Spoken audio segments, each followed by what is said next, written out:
Rain pounds against the tent. Outside, a crowd of undead presses in. Someone slams on the door, begging to be let in. He shouts his name, Zhang Heng. Inside, everyone hides. 3 guys brace the door. One asks what they're supposed to do. A blonde girl yells at them to open it. Zhang Heng is their classmate. They can't abandon him. She's the class representative. If anything happens, she'll take responsibility. Leaving him out there is the same as killing him. One of the guys argues he's probably already been bitten. She doesn't back down. The guy grits his teeth, turns to Yobei and says he'll open the door. Yobei should shut it the seconds. Zhang gets in. He starts counting before Yobei can answer. Everyone tenses. 3. He twists the knob and Yobei gets shoved by the guy beside him who's already turned. The room erupts. The protagonist shouts that Yobei's infected. The blonde tries to run. People scream. The protagonist throws up his arm to block a bite. Teeth sink in. Pain tears through him. Memories flood his mind. That day, he lost his arm. The creatures swarmed in. The city fell. The world ended. A hooded man asks if he's certain. A doctor watches. There are only 2 choices left. They press the button. He's back.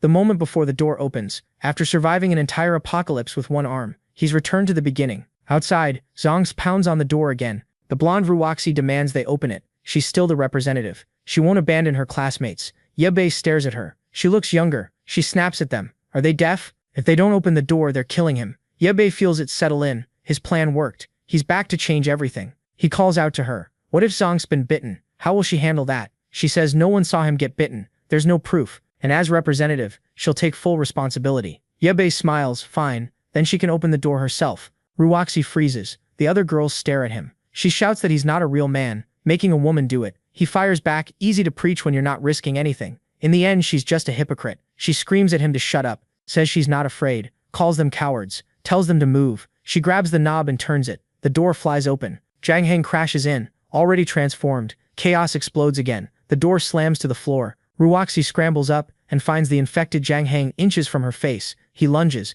Everyone bolts. Ruoxi grabs the guy beside her, trembling. Then she shoves him forward, yelling at him to protect her. A foot slams into her ribs. Yebei. He kicks her straight toward Zhang Heng. The zombie grabs her by the waist, teeth snapping for her ear. Someone drives a screwdriver into its head. The skull bursts. Blood sprays everywhere. Yebei watches with a thin, cold smile. Ruoxi tumbles outside, still tangled with the corpse. She looks up at Yebei, begging him to save her. He remembers his past life, how she ruined him. He picks up the fallen door. She asks what he's doing. He swings it shut, locks her outside. Then he turns to the others. Why weren't you closing the door? Panicked, the group decides to block the door. They drag over furniture, boxes, ladders, anything they can find, and pile it high. Outside, Ruoxi keeps pounding, demanding to know what they're doing. She begs for help, shouting that she's the class representative and can't be treated like this. No one moves to help her. The others just keep stacking the barricade. Yebei watches in silence. Time passes. The rain stops. Eventually they realize they can't hear Ruoxi anymore. Now the room feels different. Everyone's afraid of Yebei.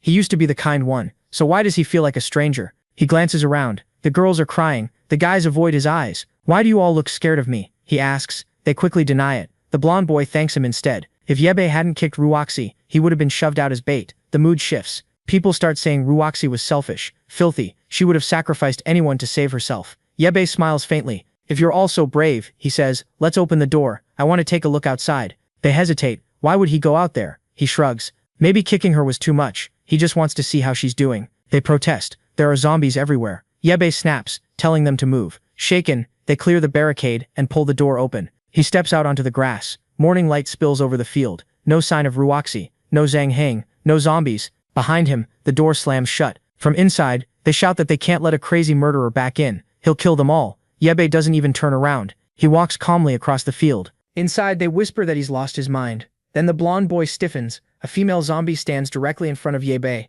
He keeps walking toward her. She notices him. He smiles and tightens his grip on his tool. Suddenly, he charges. The zombie barely reacts before he caves in her skull. He doesn't stop. He drives her into the ground. Inside, they're convinced now. He's insane. But Yebei is breathing hard. Even for him, that took effort. He crouches by the corpse and digs something out, a small pearl-like object. He smiles. An energy stone, the source of the apocalypse, and the key to surviving it. A footstep sounds behind him. He turns. An old zombie lurches closer. Yebei grabs his tool and rushes it. Moments later, it's down too. Inside, one girl nearly throws up. The blonde boy can't understand it. This is the same coward he knew. How did he change so completely? Whispers spread. He must be pretending. No one transforms like that overnight. One boy suggests letting him back in. He's strong, he can kill zombies. Others refuse. He's a lunatic. He might kill them next. Suddenly the window shatters. Yebei peers in. You guys still in there? He grins. Come out. Killing zombies is pretty fun. They tremble, then someone screams. There's something behind him. A zombie lunges. Yebei doesn't panic. He glances back, lifts his foot and kicks it square in the chest. He grips the tool again and smashes the zombie's jaw. It drops. Another body hits the ground. The group watches from inside, frozen. Yebei wipes blood off his face. No one says a word. He notices them staring.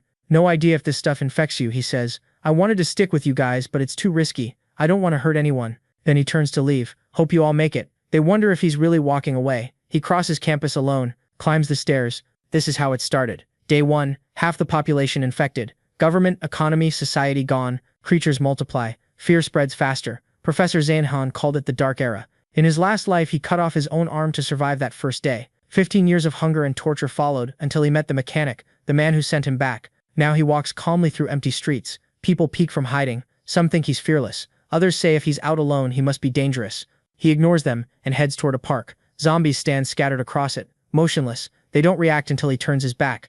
Then they charge. Someone watching shouts that the kid's dead. An old man mutters, "It's insane to look for food in a world like this." Yebei just smiles. One swing, skull crushed. Another down. A hard slam finishes the third. The onlookers can't believe it. Where did he get that nerve? Behind a curtain, a girl watches too. Sooner or later, I'll kill that bastard, she mutters. After 3 kills, Yebei's breathing hard. Then he hears wings, birds scattering. 3 more zombies close in. Too many. One crawls toward him. He bolts. The earlier noise must have drawn a horde. From another house, someone scoffs that the kid's running straight at them. Yebei spots a convenience store and pounds on the door. He looks into the camera. Open up. I'm being chased. An old man inside calls it ridiculous. No one would open the door for some random kid. The gate starts rising anyway. A zombie rounds the corner. It leaps. He cracks its head midair. An old woman staggers in next. He drops her too. He dives under the half-open gate and rolls inside. The zombies slam against the door, but he's safe for now. And the place is stacked. Supplies everywhere. A solid base. Behind a computer desk, a little girl watches him.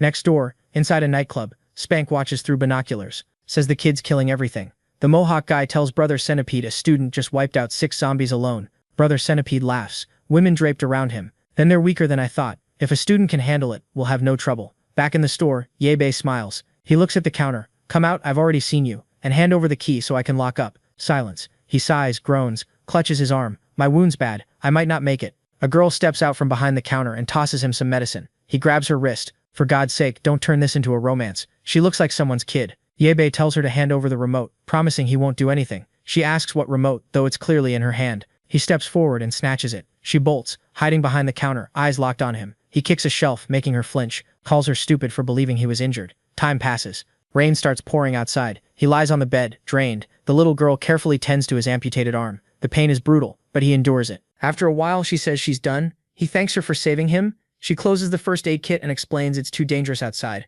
Her father told her to stay in the store. He can rest here. She'll bring food later. She leaves. He thinks she's too kind.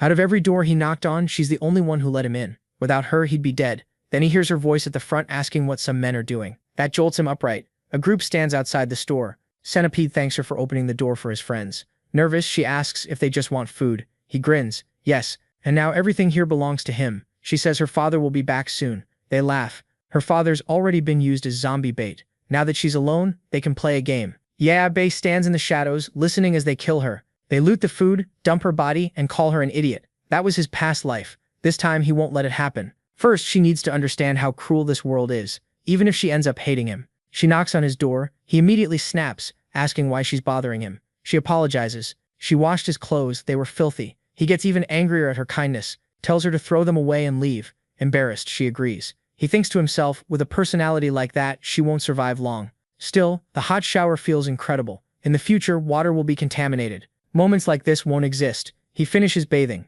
The store has plenty of food and clean water, for now. Next step, equipment and weapons. He studies himself in the mirror. Being young again feels amazing. No back pain, no burning legs. Youth is a gift. Only downside, his abs are gone. He opens the door and finds she's left a suit for him. He shouts, asking how he's supposed to fight zombies dressed like that. At the nightclub, Centipede gathers his crew. The convenience store has food and liquor, but it won't last. Plan is simple. Clear the zombies out front, then take everything. And there's a cute little girl inside. Easy job. He orders his men to start killing so they can rob the place. Outside the store, zombies keep slamming against the entrance. Inside, Yebei calls the girl over. Stop being naive. I need to ask you something. Why is she alone? Where's her family? She says her father went to gather supplies and hasn't returned.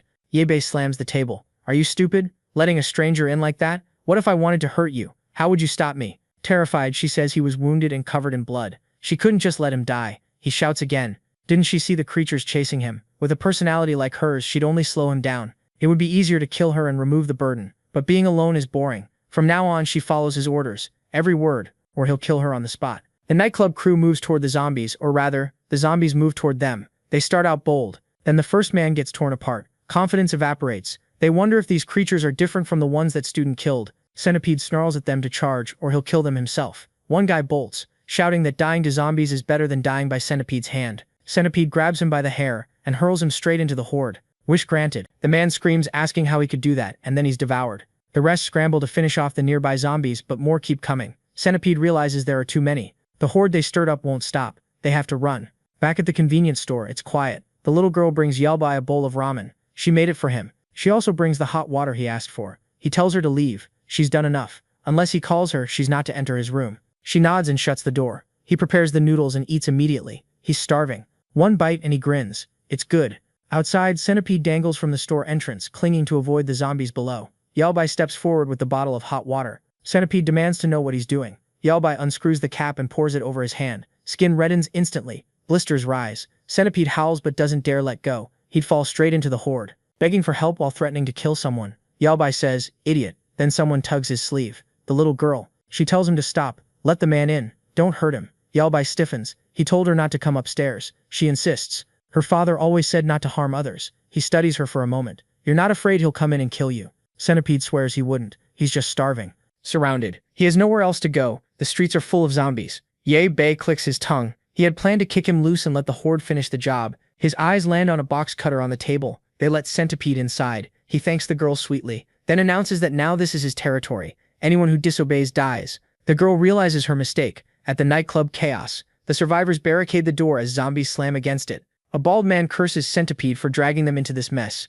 The girls scream. The wooden door won't hold much longer. The bald man calls for help blocking it, but as he looks at them, he thinks about running instead. Better they die than him. Back in the store, Centipede faces Ye Bei. He tells the girl she's cute but stupid if she thinks he wouldn't kill. Still, since she let him in, he'll give her a chance. She can become his slave. Then he turns to Ye Bei. First, he'll deal with the bastard who scalded his hand. He plans to make him suffer. Ye Bei says nothing. The box cutter rests in his grip. The girl pleads. Her family owns this store. There's chocolate downstairs. Snacks, enough food for everyone. For a second, there's silence. She smiles hopefully. They can all share, live peacefully. Centipede snaps. He lunges at her furious. You mocking me? The blade flashes. In half a second, Ye Bei slices across Centipede's injured hand. Centipede screams. Ye Bei flips the cutter into a reverse grip and moves in again. Centipede blocks the strike. Ye Bei goes for his throat. Centipede's bigger. He drives a kick into Ye Bei's stomach. Ye Bei flies back. The girl crashes down with him. Bleeding, Ye Bei pushes himself up and walks toward him. Centipede sneers. First time anyone's pissed me off this much. One kick, and Ye Bei feels ribs crack. Centipede starts stomping on his leg. Pain explodes through him. How'd you kill that zombie so easy? Centipede demands. Not telling. Ye Bei says, then you're dead. The stomping continues. He says eventually Ye Bei will talk. The girl just watches. Ye Bei lets it happen. He wants her to see what this world really is, but the cost is high. Finally, he gasps for him to stop. Says he'll explain. Centipede tells him to hurry. If he cooperates, he'll make the death less painful. Ye Bei spits blood in his face. Wrong move. Centipede slams him into the wall and kicks him again. Stomps him, punches his jaw, tells him to die. This lesson is getting out of hand. Then it shifts. The little girl lashes out, striking Centipede across the neck. He turns furious. What do you think you're doing? He shoves her hard. She hits the ground. He grabs the box cutter and roars. They're both going to die. But time's up. Ye Bei swings a stick into the back of his neck. Centipede collapses. Ye Bei can barely stand. The girl stares at the spreading red on the floor. Did I kill him? Ye Bei rests a hand on her shoulder. She did what she had to. That man was evil. Confused, she asks why he treated her so harshly, when she only tried to help. He tells her Centipede isn't dead. Her face lights up. Then they should save him. Ye Bei shoves her aside. He drags her out of the room, calls her unbelievably naive, and slams the door. She drives him crazy, and now that bastard's trashed his room too. He grabs Centipede by the leg and drags him to the window. One kick. The body drops into the street like garbage. The zombies swarm. A feast. Centipede wakes just in time to realize what's happening. Outside, Ye Bei mutters. He was lucky he didn't cut his limbs off first. A noise pulls his attention. Across the street, a guy hangs from a building, trying to avoid the zombies below. He's slipping, shaking, begging them to leave him alone. Ye Bei calls out, anyone else alive in there? The guy says he's the last one. They held the door until someone let go. The zombies got in. Everyone died. He begs to join the convenience store. Ye-bei refuses. If he doesn't move soon, he'll end up like the guy on the ground. The survivor looks down, sees centipede being eaten. He swallows, gathers his nerve, and jumps to the next ledge. He moves like a parkour pro, balancing on a railing and running across it. Ye-bei watches, almost disappointed the zombies didn't finish the nightclub crew. Time passes. The horde still lingers outside. The window's broken. Ye-bei opens his bedroom door. The little girl is still there. Didn't I tell you to go bathe? He snaps. She glances inside. The body's gone. Don't stare, he says. He's downstairs. She hesitates. Did he escape? He tells her the way he tossed that man outside. Only a god could have survived. She looks down, upset. Why kill him like that? Even bad people can change. Ye-bei slams the door above her head. Are you that dense? After everything, in this apocalypse he was always going to try to kill you. She repeats the word apocalypse like he's crazy. Says he doesn't know what he's talking about. He walks off. No point arguing. He might as well take another shower. She insists on talking, takes 2 steps then collapses. He catches her just in time. He carries her to the bed, checks for bite marks. None. Probably a fever. There should be medicine somewhere in here. That explains why she's looked weak since the start. He finds a box. On top of the medicine sits a pink notebook. He flips through it. It's a donor list. Medical notes. He pieces it together. Yao Yuwer, 14 years old, leukemia. He lifts her shirt slightly and notices the bandages scattered across her skin. So many puncture marks. She's been receiving transfusions. Maybe that's why she's so desperate to help people. She's lived off their kindness. But the world she wants to save is gone. He checks his pocket. The apocalypse essences are still there. He has no idea if they'd help with something like this. Night falls. Zombies crowd the streets. But it's quiet. By morning they stand motionless, staring toward the sun like something's holding their attention. Later Yebel wakes up at the table, freezing. He must have fallen asleep. He feels eyes on him. Yao Yuwer stands behind the door. She's already up. He asks if she feels better. She hesitates. Before she answers, he tells her to make some coffee. As she turns, he stops her. Pack tools and food. They're going to look for her father. She blinks. They're really doing that? Yes, he says. Her father went out for supplies. They can't just leave him out there. She protests. Her father told her to stay put. Be a good girl. Don't go looking for him. He asks how long he's been gone. At least 3 days. How long does it usually take? Half a day. Then think, he says. Why hasn't he come back? She snaps that 3 days ago he shouted he was on his way home. And since then, Ye-bei presses. Any other word? He could have been bitten, trapped, waiting for help. Shouldn't they try? She lowers her head. Her father said no matter what she wasn't to leave. Ye-bei stands, irritated. Calls her an idiot. Why was she ready to save a criminal but won't try to save her own father? He makes it clear this isn't a discussion. He could kill her and go alone. But she saved him. So finding her father is repayment. Stop whining. Grab your things. They're leaving. She rushes off, nearly tumbling down the stairs. These conversations exhaust him. Outside, the city lies in ruins. Zombies still stare skyward. Then an engine. A jeep rolls down the street behind them. These zombies really think they can stop a moving car with their arms. Yeah, good luck with that. They grab the hood and get flung aside. Back in the convenience store, Ye-bei stocks up on food, getting ready to leave. He glances back at Yao Yuwer. Why are you hiding? You done packing? She looks small and gloomy. And what are you wearing? We're not going to a party. He drops it. Where are the instant noodles? She hands them over. He eats while scanning the store, planning. Once that door opens, he'll need to clear zombies and find a working car, then get her into it without her doing something reckless. That'll be the hard part. She's nibbling spicy sticks. He asks for one. She's still down from being scolded non-stop. Then someone approaches. In the next second, everything explodes inward. Shelves topple. Debris flies. Earthquake? Ye-bei mutters. No. A car has plowed halfway into the store. The door swings open. A bald, chubby man in military gear steps out laughing. Says he's lucky to find a convenience store. He kicks a zombie aside. Good zombie's a dead zombie. He strolls in, eyes lighting up at the snacks. Drops to a crouch, licking his lips. Jackpot. The city center was empty, so he tried this deserted block. Looks like it paid off. A box cutter flashes into view. Drop it, Ye-bei says. Last bug who came in got dealt with. I won't hesitate. The chubby guy reacts fast, hurls snacks at Ye-bei's face. Ye-bei blinks. The guy grabs what he can and sprints back to the car, slamming the door. Ye-bei appears at the window instantly. Filthy pig. Die. The blade presses close. I surrender, the guy blurts. That's when Yao Yuwer tells Ye-bei to stop killing people. Both men stare at her. She fumbles out an explanation. If he dies, who pays for the damage to the store? Ye-bei studies her. The chubby man trembles. A slow grin spreads across Ye-bei's face. She's right. He tells the man the car covers the damage. Then he orders Yao Yuwer to grab her bags. They're leaving. She agrees, then freezes. The crash has drawn a horde. Zombies pour down the street. The chubby guy panics. He just killed a bunch. Why are there more? Yao Yuwer jumps into the car. Doors slam. Buckle up, the driver yells. He floors it. Zombies cling to the sides as the truck barrels forward, crushing everything in its path. He tears through the streets like he's in an action movie, even drifting corners like it's Fast and Furious. Drive straight. Ye-bei warns, or I'll open your neck. The driver argues they need to clear zombies or they won't get through. Ye-bei ignores him. Yao Yuwer, where was your father heading? Fudong supermarket. That's what he said on the last call. The driver groans. That place is always packed. It must be crawling with zombies now. Stop whining, Yabe says. Drive, or you'll die there. They finally shake the horde. The chubby guy glances back. If it gets boring, I can turn on some music. Out on the road, things finally settle. A zombie lies in the street, a branch still clutched in its hand. It lifts an arm as the jeep approaches. The chubby driver doesn't slow down. He runs it over without blinking. He's blasting music, chewing candy, mowing through anything in front of him, clearly having the time of his life.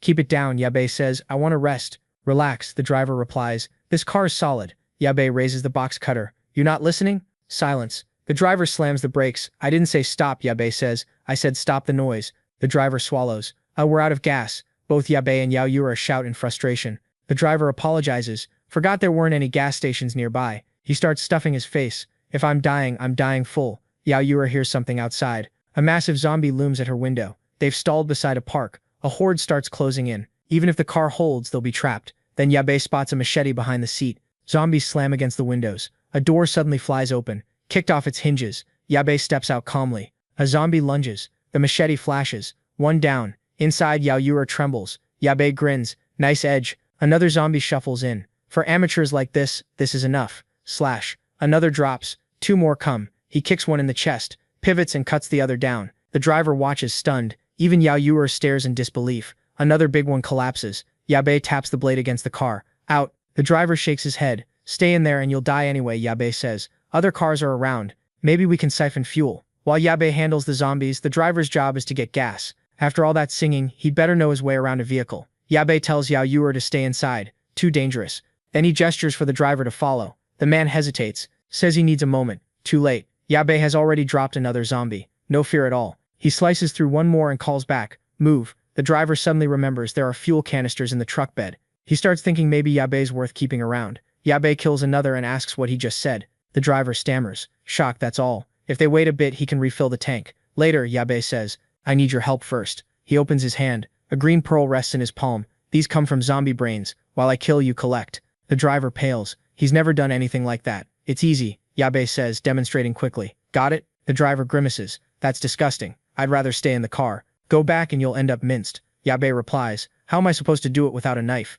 Use your hands. Yabe steps forward and drops another zombie. The driver swallows hard, approaches the first corpse, then panics, runs back to the jeep, grabs a tool, mutters a prayer. No time. Yabe snaps, start collecting. The driver hovers over the body, sweating. It's not still alive, right? The chubby guy smacks the corpse and digs in. A small green crystal rolls into his palm. That's it? He stares at it, surprised. Easier than he expected. There really is something inside the skull. He never imagined a human head could produce this. Are these worth money? He asks. Shut up, Yabe replies. The guy starts wondering if this is why people turned into zombies. Maybe he should pocket a few. Meanwhile, Yabe cuts down another cluster. After a while, he calls it. That's enough. The ones farther out aren't worth it. This body's still untrained. It's harder than it should be. He turns back. How many? The chubby guy beams. A bunch. Says it's almost fun. Clean them, store them, then fill the tank. Time to move. Yabe checks on Yao Yura. Her condition's worse. He grabs her arm, calls her name. Her skin's burning. The fever's higher than before. He rummages through her bag. They took medicine and water earlier. The chubby guy leans in.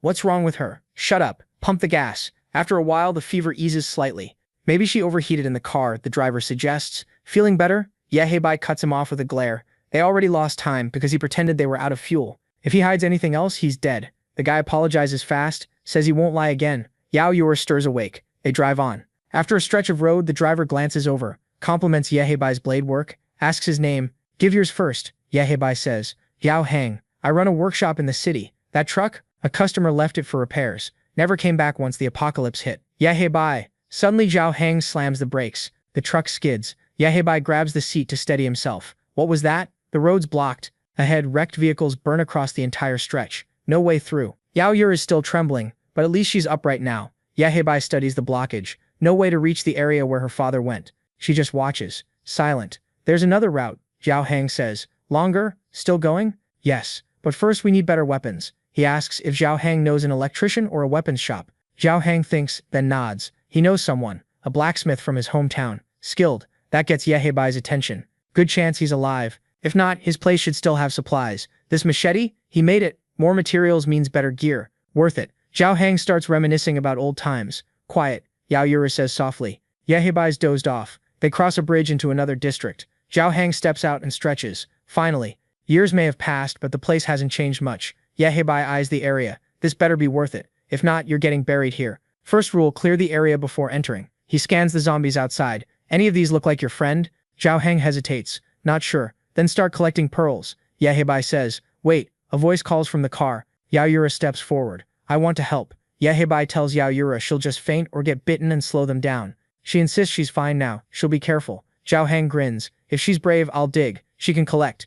Yehebei's voice turns cold. If either of you gets bitten, I'll cut you down myself. Yao Yura notices. He says it like he wouldn't hesitate. Yehebei moves in, carving through zombies. Zhao Heng cracks skulls and chats while Yao Yura drops the green pearls into a bag. From a nearby building, someone watches through binoculars. A man with a cigarette, eyes dark with irritation. Another man enters. Brother Lu. Lu snaps without turning. Knock next time. A rookie outside trembles. What is it? Lu asks. They're in the blacksmith shop next door. 3 of them. One guy's killing zombies alone. He's strong. Lu says he saw them already. Why bother him? The rookie stammers. This one's different. Lu thinks, then gestures. A girl brings him instant noodles. He tosses the pack to the rookie. Eat. Report properly after. The rookie beams. Brother Lu's amazing. Lu idly strokes the girl beside him. She looks exhausted, starving, and drops to her knees. Get the chubby one out of there, Lu orders. Gather everyone. Finish the rest. Whoever does gets rewarded. Back at the shop, the zombies are down. 1 pearl left. Ye Bei tells Zhao Heng to check the perimeter while he looks inside. He kicks the door open. A full blacksmith workshop. He scans the room. Anvil, tools, racks of weapons. The forge is still burning. Someone was here recently. Zhao Heng says the place looks intact, but he has no clue where his friend went. Bring pearls and scrap from the cars. Ye Bei says, sharpen your blade. Why not just grab one of these? Zhao Heng gestures at the finished weapons on the wall. In a week they'll be useless. Zhao Heng's eyes widen. He gets it. Ye Bei's forging something new. Move. Ye Bei snaps. Bring the pearls. Zhao Heng mutters about him being hot-tempered. Yao Yura asks what she should do. The forge roars. Pistons pump. Mechanic's first skill. Construction. Ye Bei slides a steel tube into the fire and starts hammering. Zhao Heng watches, impressed. Someone this young knows blacksmithing? Pour the pearls into the cup. Ye Bei orders. Zhao Heng obeys. The pearls melt in the fire, turning into a glowing green liquid. An aura rises from it, almost magical. Ye Bei slices open a bottle of strawberry juice and pours it into the molten mix. The liquid fuses together. He coats the blade with it. The metal absorbs the glow. Then he hammers again. The ringing echoes outside. Brother Lu's group hears it. The rookie looks terrified. A sharp-jawed man smirks. Easy resources. A long-haired guy says the real prize is time with Heguan. A man in a polo shirt cautions them. If Brother Luo wants this guy dead, there's a reason. Better wait until night when their guard drops, then strike. Inside, Ye Bei keeps forging. The design looks almost futuristic, mechanical, precise. Zhao Heng starts wondering if this kid came from some top engineering university. Ye Bei finishes one piece and immediately starts another. He pulls the first part from the water. Zhao Heng whistles. That electric pattern's sick. Ye Bei just smiles. Materials are ready. Time to show what a mechanic can really do. Yao Yura sets noodles on the table, quietly happy just being near him. She feels safe. Suddenly a hand clamps over her mouth. The long-haired creep drags her back, saying he's taking her somewhere else.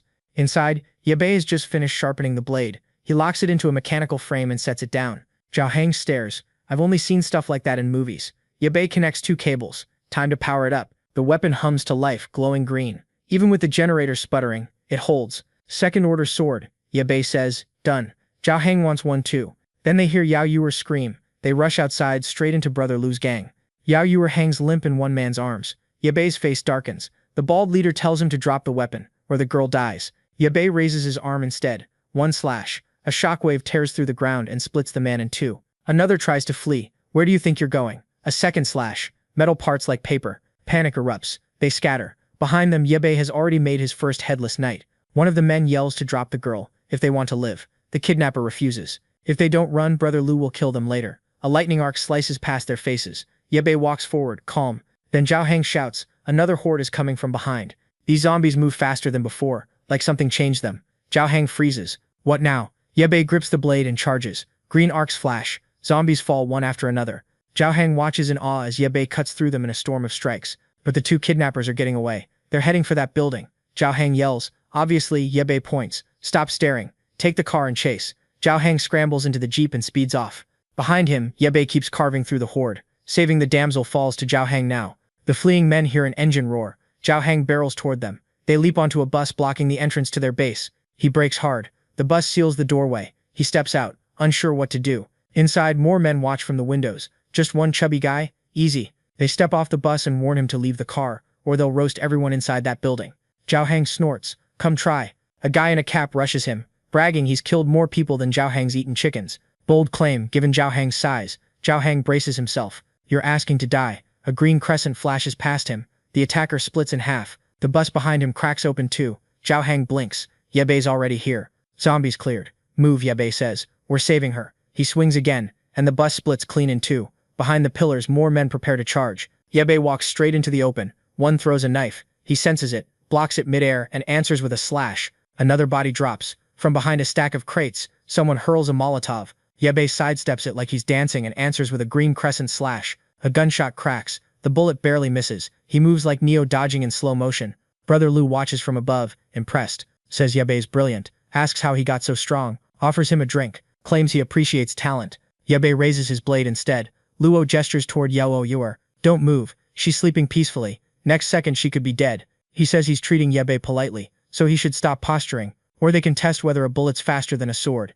Yebei studies him in silence. Zhao Hang whispers, asking what the plan is. They've got guns. Yebei suddenly smiles, says he agrees to talk. He's working on something big, and needs manpower. If Luo gathers everyone, he'll give them a chance. Luo narrows his eyes. Does he really want to speak to everyone? Fine, they'll welcome him. Zhao Hang mutters that this is insane. Facing all of them alone? Armed? If you're scared, leave, Yebei says calmly. Zhao Hang trembles, but says if Yebei's going in alone, he's going too. No regrets. Yebei thinks the guy's a pain. The lackeys escort him inside. Soon he stands in a room packed with Luo's entire crew. Luo welcomes him, says every healthy person within 15 kilometers is here. He's the leader. Luo Sheng. What's your name? What help do you need? Yebei. He says he remembers Luo Sheng. Asks if he knows how this disaster started. Luo stiffens. How does Yebei know him? And the origins of all this?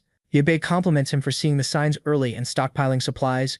Mentions his likely plan to form the Nether Dragon Association. Luo's confusion deepens. That name was shared with only a few people. How does this kid know? Yebei produces a green pearl. Says he suspects Luo's more interested in this. Luo grows impatient. Tells him to stop playing games and talk. Yebei pauses, then lays it out. Maybe it started with a virus carried by birds from overseas. Maybe it was a population-controlled bioweapon. Or maybe an alien meteor brought something unknown. He figures Luo has heard all three theories. That's why he relocated people from the city center to this isolated base. Luo nods. He knows a little more about the virus than most. He pulls 2 pearls from his pocket. Says he still doesn't understand why they form inside zombie brains. But he suspects Yebei's big project and that sword are connected. Yebei confirms it. He'll need assistance though. Luo agrees on one condition. He wants to see the sword first. Yebei starts to lift it. Luo reminds him about the girl beside him. No one wants a tragic ending. Yebei pauses, then hands it over. A lackey grabs it and nearly collapses. Says it's impossibly heavy. Luo scoffs and tries himself. He can't even lift it. He laughs dryly. Today's full of surprises. Go on, Luo says. Explain. Yebei tells them the truth. When someone gets infected, a pearl begins forming in their brain. At first it's dark. The longer it remains inside a zombie, the more energy it absorbs. That energy adapts well to the human body. It can also forge weapons far stronger than anything ordinary steel can offer. Luo leans forward, intrigued. If it adapts to the body, can we consume them? Keep getting stronger? Yebei says it's possible to consume the pearls, but most people turn into zombies. Luo asks what happens to the ones who don't. Watch. Yebei says, I'll show you. Step 1, activation. He connects 2 power cables. Green energy surges across the room. Generators spark, then explode into flame. Blackout. What did you do? Luo shouts. In the same breath, Yebei grabs the sword and lunges. The first strike misses. Luo fires back. Yebei slips past the shot. He tightens his grip and cuts clean through the man. The trembling leader realizes too late. He underestimated him. The Nether Dragon gang dies here, Yebei says coldly. In another timeline you'd build weapons. Build a slavery system. Become infamous. Not this time. Another slash, more bodies fall apart. The floor's wrecked. Blood everywhere. Yebei glances at Yao Yuer, still unconscious. Relief softens his face. He brushes her hair back gently. The world's cruel enough. She doesn't need to see this. A figure appears in the doorway. Zhao Hang, the coward who ran earlier. He steps in with a flashlight. Stunned. You wiped them all out? Yes. Yebei picks up a weapon from the floor. Objective complete. Wait, Zhao Hang asks. We came all this way for that? Not for Yuer? In this world, Yebei says, weapons evolve. They're more dangerous than ever. Zhao Hang's curious what it'll become. He even praises Yebei's trick, tossing pearls into the generator, to cause the chaos. Clever. A bottle suddenly clinks against the floor. They turn. A girl lies collapsed nearby, begging them not to kill her. Zhao Hang blurts out why there's a damsel in distress here. She says Luke Shang captured her. She's been living as a slave, suffering daily. She has nothing to do with the gang. Yebei asks if she knows where Luke hid the rest of his supplies. She nods, offers to lead them. As they walk, Zhao Hang asks where she's from. Eastern City. she replies. They stop at an elevator. Storage rooms on the 6th floor. Yebei tells Zhao Hang to stay with Yor. He'll check the storage with the girl. Back in the wreckage, a wounded lackey crawls through the bodies. He sees Luke Shang sliced in half. His eyes land on a pearl. He remembers Yebei calling it black metal energy. Remembers Luke Shang eating it might turn someone into a god. With no options left, he swallows it. His pupils shrink. Veins bulge. He convulses in agony as thunder crashes outside. Yao Yor wakes. Rain pours beyond the windows. She asks where they are. Zhao Hang tells her to relax. She was kidnapped, but they saved her. Yebei returns, noticing she's awake. Find anything? Zhao Hang asks. Yes, but moving it will take until tomorrow. And the girl? She ran. Yebei says, soon as we reach the storage. Strange in this rain. He brushes it off. Forget her. They need rest. After this storm, the streets will be packed with zombies. Elsewhere, a girl showers quietly. A man's voice echoes outside the door. She didn't mutate, and she's in his house. Nothing's free. He rattles the handle, says aside from her body, she has nothing to offer. She screams for help. He laughs. With rain like this, no one can hear her. Then the door cracks open on its own. He freezes and steps out to check what just happened. The man outside the shower makes a fatal mistake. A scream echoes. The girl peeks out. He's been slammed into the wall by a massive creature. She shrieks. The monster stands there staring at her. It reaches out. She backs away, begging it not to come closer. It pauses, catches its reflection in the mirror, then collapses, clutching its head. I'm not a monster. It pounds the floor, asking why it turned into this. Shaken, the blonde asks who he is. He says he was shot. Then he swallowed a zombie pearl. His body started mutating. She's confused. People turn into this by eating the black metal pearls. He says someone named Yebei told him. Took the pearl from a monster's head. Her eyes sharpen. He mentioned Yebei. Suddenly bold, she demands to know where he is. The creature says Yebei recently arrived in the southern city and slaughtered everyone in a building. The blonde Ruoxi from the beginning smiles coldly. She wants to kill Yebei. The monster shakes his head. Impossible. Yebei is too strong. Ruoxi says she's in this state because of him. They're enemies. She studies the creature. If he killed a man instantly, isn't he strong too? He says he feels powerful, but can't control it well. Then he asks if she's afraid of him. Ruoxi laughs like she's lost her mind. She runs a hand along his arm. You're strong, she says. Help me kill Yebei, and I'll give you whatever you want. She doesn't seem bothered he's a giant monster. He lifts her up, excited. Then I'll help you kill him. She smiles. The plan's set, but his body trembles. Something's wrong. He drops to his knees screaming. Night passes. Morning comes. Yebei gears up. In the warehouse they find more instant noodles, cigarettes, drinks. He straps the devilish sword to his back. Supplies are packed. Time to move. They head downstairs. Zhao Hang freezes. Something's crushed the car roof. Looks like a meteor strike. He panics, nearly in tears. We can't even open it. Yebei studies the damage. Too severe for just a storm. Move. One slash. The roof splits clean off. The truck's now a convertible. Mirrors intact. Looks factory made. They climb in. The engine still runs. Guess we're finding her father now. Zhao Hang asks. Yes. They roll out. Zhao Hang grins. Convertible Apocalypse Edition. Not bad. Then zombies notice them. Off to the side, a girl and several students sprint from a horde. Yebei recognizes them. His former classmates. Still alive. They're screaming for help. One clumsy girl trips. Zombies close in. A green crescent slices through the air. The horde falls apart. The students stare in shock. Then they see Yebei walking toward them. He smiles. Didn't expect to see you again. They thank him frantically. Thought they were dead. The blonde guy stares. How did you get this strong? Yebei ignores that. Where are you heading? They explain after fleeing the school. They heard about a camp forming on an island. Many died on the way. One spots the car. Can we get a ride? Another girl steps forward, starving. Do you have any food? Yao Yura watches quietly. Seeing how desperate they look, Zhao Hang mutters that they're probably more interested in his car than anything else. Yebei raises his hand. Quiet. The car's low on gas. He can't take them far. And before they ask for a ride, they owe him a favor. The ex-classmates nod eagerly. They'll do anything. Yebei smiles. Zhao, explain the rules. Zhao lights up, suddenly in charge. Yebei walks toward the remaining zombies. I'll clear them. You handle cleanup. The students blink in confusion. Zhao hands out tools and demonstrates how to extract the pearls. It's easy. One girl faints on the spot. Yao Yura calmly explains the skulls are soft. It's not hard to pull them out. The others stare at her, wondering what kind of life made her this steady. Zhao keeps distributing tools, warning them not to get bitten. The blonde guy whispers, curious why the green dancer wants these pearls so badly. Yao Shibei keeps cutting down zombies while they collect. 2 hours later, the sack is full. Yao Shibei tells them to pass out some food. Zhao Hang snaps. He doesn't like Yao Shibei giving away supplies without asking. The students beg. The chubby guy refuses to hand over even crumbs. Then something lands on the car frame with a metallic crunch. The fully mutated monster stands there, the one from earlier. Yao Shibei recognizes it immediately. An ability user who's evolved. Run, he shouts. A slash nearly takes his arm off. He leaps back and sends out a green crescent. The monster dodges. It's not mindless. It's thinking. Slow clapping echoes. Ruoxi steps forward. The low-cut queen herself.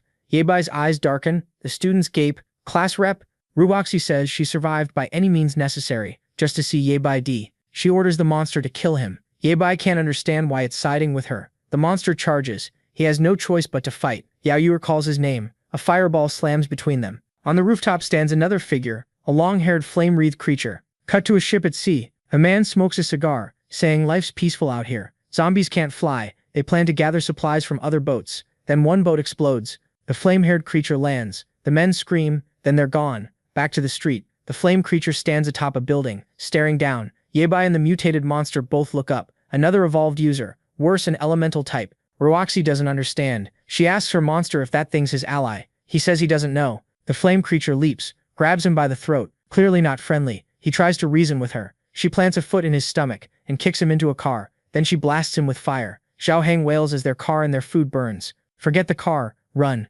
Yebai shouts. He grabs Yao Yuer and moves. Ruoxi screams for her monster to kill Yebai. The monster struggles. This fight's not going his way. Suddenly, the flame creature hurls a fireball straight at Yao Yuer. The ground erupts. Everyone scatters. Yao Yuer falls, but Yebai pulls her clear at the last second. A wall of fire rises between them and their enemies. Move, Yebai yells. Stop staring. Where? Xiao Hang cries. Yebai spots a garage entrance across the street. He bolts for it. Follow me. Behind them, Ruoxi's monster faces the flame creature again. He tries to talk her down. They shouldn't fight. Did she eat the black metal energy too? She mutters one phrase. Black pearl. The flame creature suddenly clutches her head and collapses. I didn't want to eat it. She says lunatics tied her to a bed and forced the pearl down her throat. She wants them dead. Whoever kills them gets the ashes. Ruoxi's monster nods. He was forced to. He understands. Ruoxi cuts them off. Enough. Yebai's getting away. Arms crossed, she mocks them. How are they supposed to get revenge if they let him escape? The monster assures her he can still track Yebai by scent. The flame creature asks who this Yebai is that matters so much. The black monster says Yebai knows about the pearls.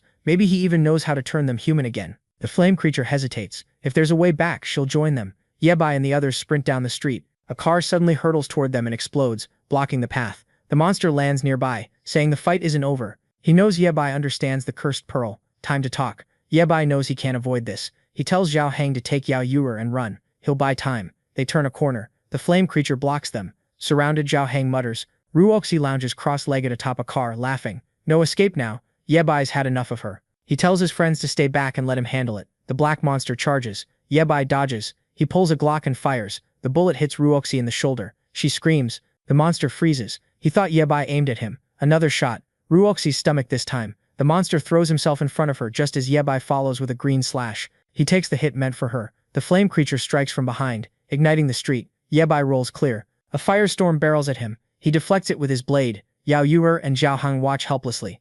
Yao Yuer pulls a hatchet from her bag and hurls it. It bounces off the flame creature's head without effect. The creature turns. Xiao Hang panics. That distraction gives Yebai an opening, almost, but his real target is the pipe overhead. One strike, the pipe bursts. Water pours down, dousing the flames. Steam rises. Yebai lunges and slashes the flame creature. She cries out. He nearly cuts her foot as she staggers back. She retreats. Now Yebai faces the black monster again. You'll pay for this, the monster warns. Both creatures withdraw, battered. They're gone. Yebai stands alone, then drops to one knee, exhausted.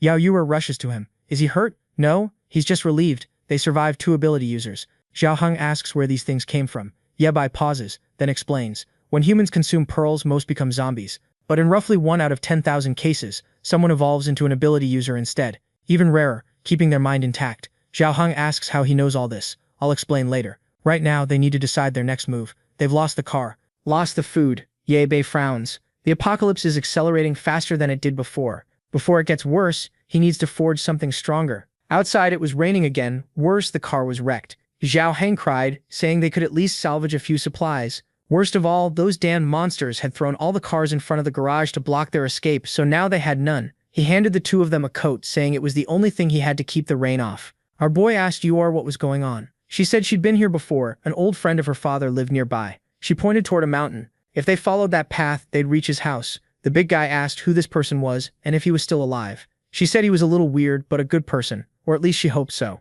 His house had high walls, lots of computers, and plenty of food, so he was probably safe. The big guy asked if the guy had a cyber cafe inside his house. Our boy said that since he was her dad's friend, maybe her dad was there too. Either way, it was worth checking. But the horde of zombies was coming up behind them again. Yebai said he'd clear the way, and they should follow right behind. Meanwhile, the other big monster was also tearing through zombies. He walked up to one, ripped out a pearl, said it seemed like enough, and jumped onto the building. The fire monster girl was hiding from the rain. He came in from outside, called for Ruchi, and she was almost on the verge of passing on. He said he brought pearls. She told him to hand them over fast. But the monster asked if she was sure she wanted to eat that. She told him to give it to her and get the hell out of the room. Man, the big monster got roasted. Like a fool. He still respected her. The fire girl asked if she'd eaten it. He said she seemed to be hesitating. Her friend said she would hesitate too, especially after seeing what she turned into after eating one. But the big monster said he just didn't want her to die. The fire girl had cauterized her wounds, but she knew that without medical help she wouldn't survive, and the other one understood her only chance might be eating that. The fire girl said it would be good. She could mutate like them, and then they'd have one more person to help. They'd kill whoever they wanted and take revenge on everyone. But the big monster said there might be strong people like Yabe out there. Besides, her arm still wasn't growing back. The monster girl said it was strange. His weapon seemed able to block even her flames. The big dark-skinned monster said the best move was to kidnap that guy and force him to reveal everything about the pearls. Then she introduced herself as Jobo. The big dark-skinned monster introduced himself as Wang Shen. Back with our friends, another creature went down. Even in the rain, it didn't slow for a second. But our boy was getting tired. Zhou Hong noticed and said they needed to find somewhere to rest. He told him not to worry about him and asked Zhou War where they were. She pointed to a bridge and said that after crossing it they'd go up the mountain. The problem was the tunnel ahead was filled with water and it looked deep. Our boy saw everything was clogged. Then he spotted a piece of wood, told Zhou War to get on it, and said they'd push her along. The three of them started through the tunnel. Zhou Hong was terrified, asking if there could be zombies underwater. Liu Bei didn't answer and Zhou War called to him. The poor guy was just trying to stay awake. Then he passed out, dragging her little raft with him. He plunged straight into the clear water. Back with the monsters, they realized the rain still wasn't stopping. Wang Sheng decided to go back to the room and talk to Rushi, but when he got there, he saw her giving off purple energy. He asked what happened and she started screaming, pounding his chest. Jobu rushed in and asked why they were yelling. Man, a black aura exploded through the entire house. And now we're in the past life of our dear Liu Bei. He was pulled out of the water, and Rushi asked where his mechanical group had hidden. She was furious when he wouldn't answer, and he told her to go to hell. She called him arrogant and said he'd pay for it. Then she forced him back into the water. Sometime later he woke up in the present, in the little room. Yober had been sleeping on his leg. She stirred, still groggy, then lit up when she realized he was awake. She was thrilled he'd finally come to. He asked where he was. Right then the big guy walked in, taunting him about finally waking up. Yobei looked annoyed the big guy was still with them, and said it was obvious he was the one who brought him here. Our boy asked how they dragged him up the slope in rain that heavy. A gray-haired man stepped in and said he wanted to know that too. How could a boy, a big guy, and a child survive on streets full of zombies? Yer got excited and called him Grandpa Zhang. He explained that Zhao Ring had pulled our boy out of the water but didn't know what to do next. Luckily he'd been watching on camera. He drove up in a car and got them all out. Yao Bei asked if he saw everything. The old man said he did. He said Yao Bei was slicing through zombies like they were cucumbers. That weapon was incredible, and he wanted to know where it came from. Our boy stood and said he couldn't say, and demanded it be returned immediately. He tried to threaten the old man but his legs gave out and he dropped to his knees, exhausted. The old man said it looked like using that sword drained a person's energy. He apologized for not introducing himself. His name was Zhang and they could call him Professor Zhang. This was his lab, where he researched the zombie virus. Yao Bei seemed to recognize the name. Then it hit him. The first researcher to name the black energy metal pearls was this guy. To a futuristic mechanic like him, Zhang was a genius. Our boy hesitantly asked if he was really Professor Zhang. Embarrassed, the old man said Professor was just a title he liked because it sounded nice. In reality, he was just a guy messing around. If it could save humanity, he wanted a closer look. Yao Bei figured if he really was Professor Zhang, it might be worth it. He crossed his arms and said he had something even better for him to research. A live zombie. Downstairs, the old man showed them what was laid out on the table. The weapon was there. Zhang said he'd only analyzed it. Nothing more. Our boy reached for it and Zhang jumped, saying he'd nearly broken his back trying to lift it. Our boy looked around, impressed. This place was incredible. With a workshop like this, they could make even better weapons. Zhang asked if he'd made that thing himself. Our boy confirmed it. Zhang got excited and said he wanted to watch him make another. Our boy said the manufacturing process was a secret. Zhang complained that was bullying. Our boy said if they fed them well for a few days, he'd think about it. On Zhang's monitor, he'd already had information on the two of them for a long time. Man, there isn't a single day of rest in this apocalyptic world. I even feel sorry for these zombies who are stuck with wet feet all the time. Inside the base, Yura watched the cameras. Zhang came in with a coffee and said he was glad she was there. She said she was doing everything she could to help. Zhang congratulated her for keeping an eye out for more survivors. Then he warned her that, unfortunately, there was still no news of her father. She said her father and Professor Zhang were good people, so she was sure he was okay. Zhang stepped closer and asked if the two who came with her were really good people. That student didn't seem normal, knowing so much technology at such a young age, and there was a look in his eyes Zhang had seen in killers before. The big guy seemed normal, but Zhang believed he was hiding secrets. Just then, the big guy showed up and told Zhang to stop badmouthing him. In his view, Zhang was the weird one, living alone in a place this huge, with a helicopter landing pad on top, a bunch cars, enough gasoline for years, stacks of solar panels, not to mention mountains of food. The old man shouted that the big guy didn't know anything. He'd felt the apocalypse coming for a long time, which was why he'd been preparing. And here this guy was, living in his house, eating for free, and still had the nerve to talk trash. The old man said his goal here was to save all of humanity. They started fighting. Yor told them to stop. Then, in that moment, the big guy got hit on the back of the neck. Our boy told him not to move. A little blood came out, and Zhao Hang asked what that was for. He just turned and said the zombies' mutation was about to start, so they didn't have much time. A bigger disaster was coming, and they needed to prepare. The old man froze at the mention of zombie mutation. Outside, those earlier friends were still watching the zombies. Man, I'd almost forgotten those guys existed. He crouched down and told everyone the place was surrounded, so they couldn't get out. One of them said the rain was too heavy, and the road was blocked. They had no idea what to do, and their friend Zhao Zi had fainted on the ground. The blonde guy said he didn't know where Yobei had gone. There was no food in the building, so they were all going to die there. But the blonde said there was still one way. He pulled out a few pearls and showed them. The others remembered they'd taken those from the heads. The blonde said he'd kept some in secret out of curiosity, and he remembered the creatures that attacked them had said they consumed these. One of the friends asked if he was seriously thinking about eating that pill. Then someone cut in and pointed to the side. What's that? Purple smoke was rising from the top of another building. The blonde frowned, wondering why there was a tornado over there. Back at Zhang's house, our post-apocalyptic mechanic was still buried in his work. Zhang's house said he'd been there for days and had no idea why he was so locked in. Zhang said he was probably making equipment to fight the zombies. And maybe more of them would turn into things like that black-spined creature, or the one made of fire. Zhang's house said if that happened, everyone there would die. They didn't have any weapons. The old man said he only wanted to build a shelter, not a war zone. Why would he need weapons? Then Yura came running in, calling for them. She said she'd seen her father on one of the cameras. The three of them rushed out. He asked where. She sat at the computer and said the east entrance. She'd even saved the video, told him to look. On the camera, her father was covered in zombie entrails, blending into the crowd. The old man said from the way he moved, it didn't look like he'd turned. Her father used the chaos and slipped away in disguise.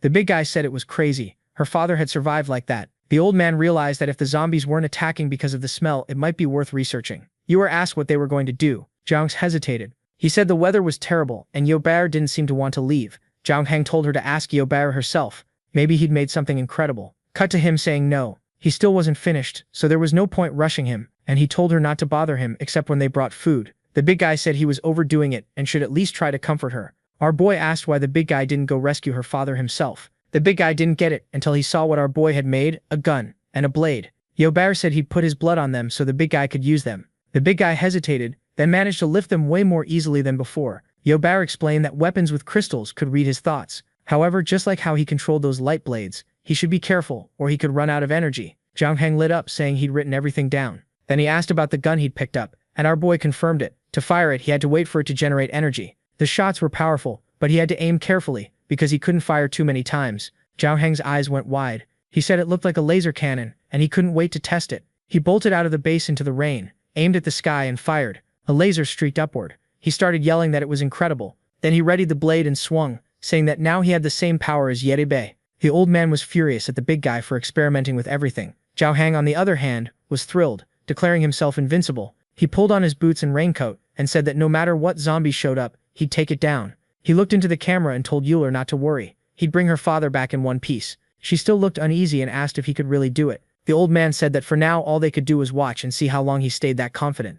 With a headset on, Zhao Heng took directions. The old man told him to go through the east. Unfortunately, that route led toward the mountain, where there were no cameras, so he had to be careful. Zhao Heng snapped at him to shut up, saying he could handle it. He followed the path and soon spotted a bunch of zombies coming his way. The creatures closed in, and he grinned, saying it was time to test his friend's gift. He unleashed the famous green crescent slash and cut them in half. He shouted that he was too strong now and afraid of no one. Then he noticed something off to the side. Someone else had seen that strange purple tornado. He finished off a few more zombies and asked if the people in the room had seen it too. The rain was getting worse and a purple tornado was forming to the east. The old man said the camera couldn't see it, but the detectors showed wind speeds close to level 6. It was too dangerous to stay outside, so he needed to get back to the house fast. Zhao Heng apologized to Yuer and said that unfortunately, he couldn't win against the power of the gods. Old man Zhang told Yuer to stay calm, assuring her that her father would definitely find somewhere to protect himself. Zhao Heng reached the gate. Suddenly, alarms blared. The old man jumped, rushing to see what happened. Then he told everyone to calm down. He said he'd only brought back a zombie, because it seemed Yo Bei had asked him to bring one. Excited that the zombie was still alive, he told them to wait and ran off, saying he'd be back in a second. The old man, just as excited, said it was still alive. Alive was a strong word for that thing. He praised the big guy, who got even more pumped. Yelvers was happy to see they were getting along better. Meanwhile, Yobei was in his production phase. The boy had already finished all the mechanics for the arm. The rain kept falling until, finally, the sun broke through in this cursed apocalypse. As usual, the zombies went crazy when they saw sunlight. They went so wild they started transforming. Out of nowhere, they turned red and began leaping onto buildings. A poor little girl was smiling, happy the sun was out, until one of the big ones appeared and ended up face to face with her. Her father heard her scream and ran to see what happened. The whole family became a meal. Now the zombies had truly evolved, jumping and forcing their way into people's homes. There wasn't a single safe place left in that building. Our boys' schoolmates fled in desperation. One of them was about to be taken when a zombie got struck in the back of the neck. Then another took a hit to the head. The albino appeared. He pulled out the pill and looked at his friends. They immediately recognized Fen, the blonde who'd been thinking about eating it. The scene shifted to the street, where a pack of zombies ran in a line. On top of a building stood Ruoxi, with her 2 zombies at her side. Jobo said it was amazing how orderly they moved. Ruoxi laughed. She said she'd been suffering for many days and wanted to know they'd found Jiebei's location. Wang Sheng said he was holed up in a house on the mountain that looked like a research lab, and it would be easy to get in and kill him. Ruoxi said that wouldn't be any fun. She wanted him to know exactly who was behind his death. Before that, she wanted him to feel despair closing in. Back at the house, Zhao Hang and Yu were about to leave when an alarm blared. Zhao Hang asked what it was. The old man immediately told them not to go out. Something very big was coming. Strangely, a bunch of zombies was gathering in the city. The weirdest part was they seemed to be coming straight for them. Zhao Hang, rattled, asked how many. The old man said at least 1,000. The big guy frowned and asked if they were the last humans left around here. The old man said he had no idea, but they should tell Ye Bei. The big guy ran off and pounded on the door, shouting to our boy that over 1,000 zombies were coming. Our boy said the professor had already told him. The big guy lit up. Was he ready to kill them all? Our boy said he wasn't ready at all. That wiped the grin off his face. Then how was he supposed to deal with these things? Ye Bei said he'd told them to hurry up and learn how to handle situations like this. He still hadn't finished his research, and if this guy really was Professor Zhang, then the 2 of them together could solve it.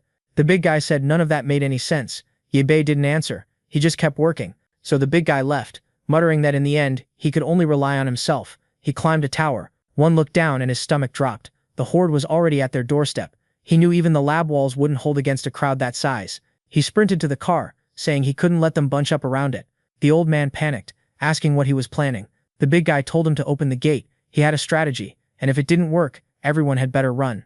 Yao Yuer screamed, but the next second he was already outside. He charged right in front of the zombies, pulled out his gun, and fired the laser, wiping out the first group. He got excited. There were so many he didn't even need to aim. He kept shooting, blowing them apart. From a distance, Rujiaxi watched it all. That damn girl was a villain, and she was dangerous. Wang Sheng stood on top of the tower too, impressed by the weapon Zhao Hang was using. Rujiaxi only cared about one thing, how long they'd last. Zhao Hang kept firing, kept blowing up zombies. The problem was, no matter how many he killed, the horde didn't seem to thin out. Then a fireball slammed into the ground right under the car's tire. Your Honor, and the old man screamed. The car nearly flipped. Zhao Hang had to scramble out the door, and there, right in front of him, stood the fire zombie. He snapped, furious that this damned girl had pulled such a sneaky attack. He fired at her, shouting that he wasn't afraid anymore. She dodged and threw another fireball. Zhao Hang dodged too, pulling a mid-air matrix move, and fired back. The creature fled. He called her a coward and told her to come back. But now he was surrounded. He fired a few more shots. Grandpa Zhang yelled for him to return immediately. There was no way he'd make it out alive. Zhao Hang ran, realizing he'd walked straight into a trap. And then Wang Sheng came. From above there was nowhere to go. But the big guy was fast, dodging again. He hit the ground on his side and nearly landed a shot. He yanked out the blade and almost landed a slash too. Impressive. He was fighting Wang Sheng face to face.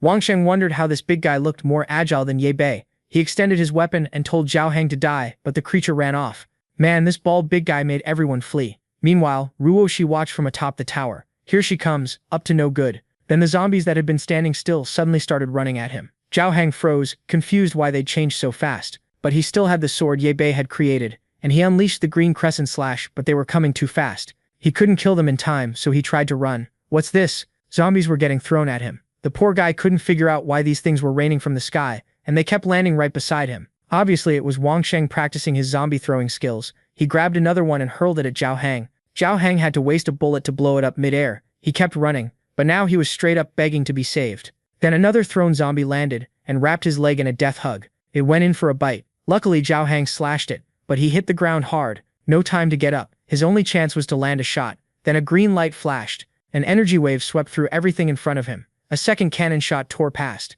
Wang Sheng and the other one stared, trying to figure out what was happening. Up ahead, beyond the zombie horde, flashes of light rose into the air. Another barrage followed, and then came a massive punch like something out of Transformers. What's this? Our boy turned into Optimus Prime. The kid had built claws and legs. Fully equipped, Wang Sheng lit up, shouting that he'd finally arrived. The old man cheered, calling the boy amazing. Even the big guy was stunned by all the armor the kid had built over the past few days.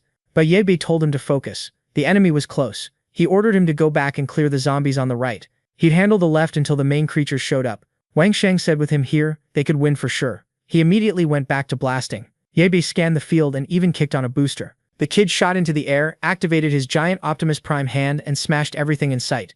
He'd become insanely strong. The big guy could only mutter that he'd gotten a bit too strong. Still, after killing this many zombies, they'd have plenty of pearls to make more weapons. Fired up, he went back to finishing off more. That damned Ruoxi was still watching from afar. Wang Sheng, nervous, said with this new power there was no way they could get close. She snapped, saying that damn boy thought he was safe just because of some armor. She wasn't letting that slide. Another punch slammed down, crushing more zombies. A laser fired forward as the old man watched on the screen, stunned. He said the boy's exoskeleton was something that shouldn't even exist in this era. He couldn't imagine how Ye Bei had used all those scraps of metal he'd abandoned to build something like this. That's when Ye Bei revealed the truth. The metal came from inside the zombies' heads. The old man froze. Now it made sense why Ye Bei had hidden it for so long. He took off, saying he was going to mess with the zombie they'd brought in, and study it.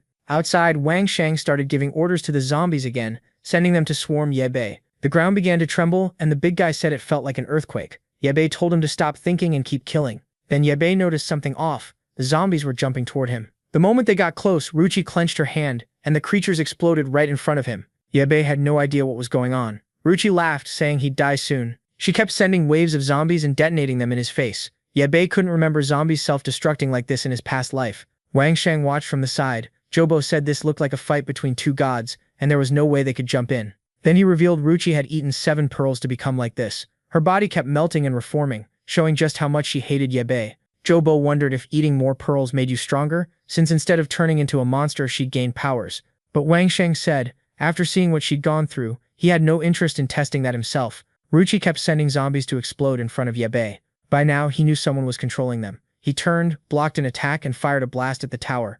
Man, the boy had perfect aim, and Ruchi had to dodge. Wang Sheng yelled for her, and like a fool she almost fell, but she managed to float. Then she froze. Ye Bei was already right in front of her with Optimus Prime's giant hand. He fired again, and she yanked zombies up as shields. She threw up a whole barrier of creatures, but they were about to get swept away. She kept commanding them, and he just leaped over the mess and came in with a punch. She barely slipped to the side. Ye Bei opened his giant hand again. She stepped in for the 1v1 and activated hers too, but man, she took a hit straight to the mouth. The poor girl got launched far away. Before she could even react, he pinned her to the ground. Optimus Prime 1, Waifu 0. Ye Bei said if she survived those bullets, she must have consumed the pearls. He asked how many she'd eaten. She didn't answer, just tried to activate the power in her hand. Then came the stomping blow. Man, it's better if you don't try anything else, warrior. She screamed in agony. He told her that in their past life she'd made him lose an arm too, and today she'd pay for it. Then he heard something nearby.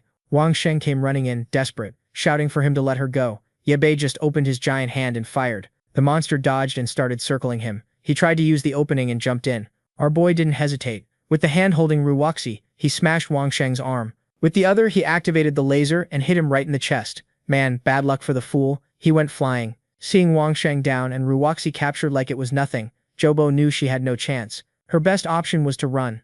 Ruoxi was still crushed under the giant robot. Ye Bei said it was crazy. She really might be one of the chosen ones, since she'd consumed pearls and still kept a human form. But he also knew how dangerous she was, so to avoid future trouble, he was going to finish her now. Just as he was about to crush her, the zombies started transforming. Ye Bei was shocked. Why had they already reached rank 1?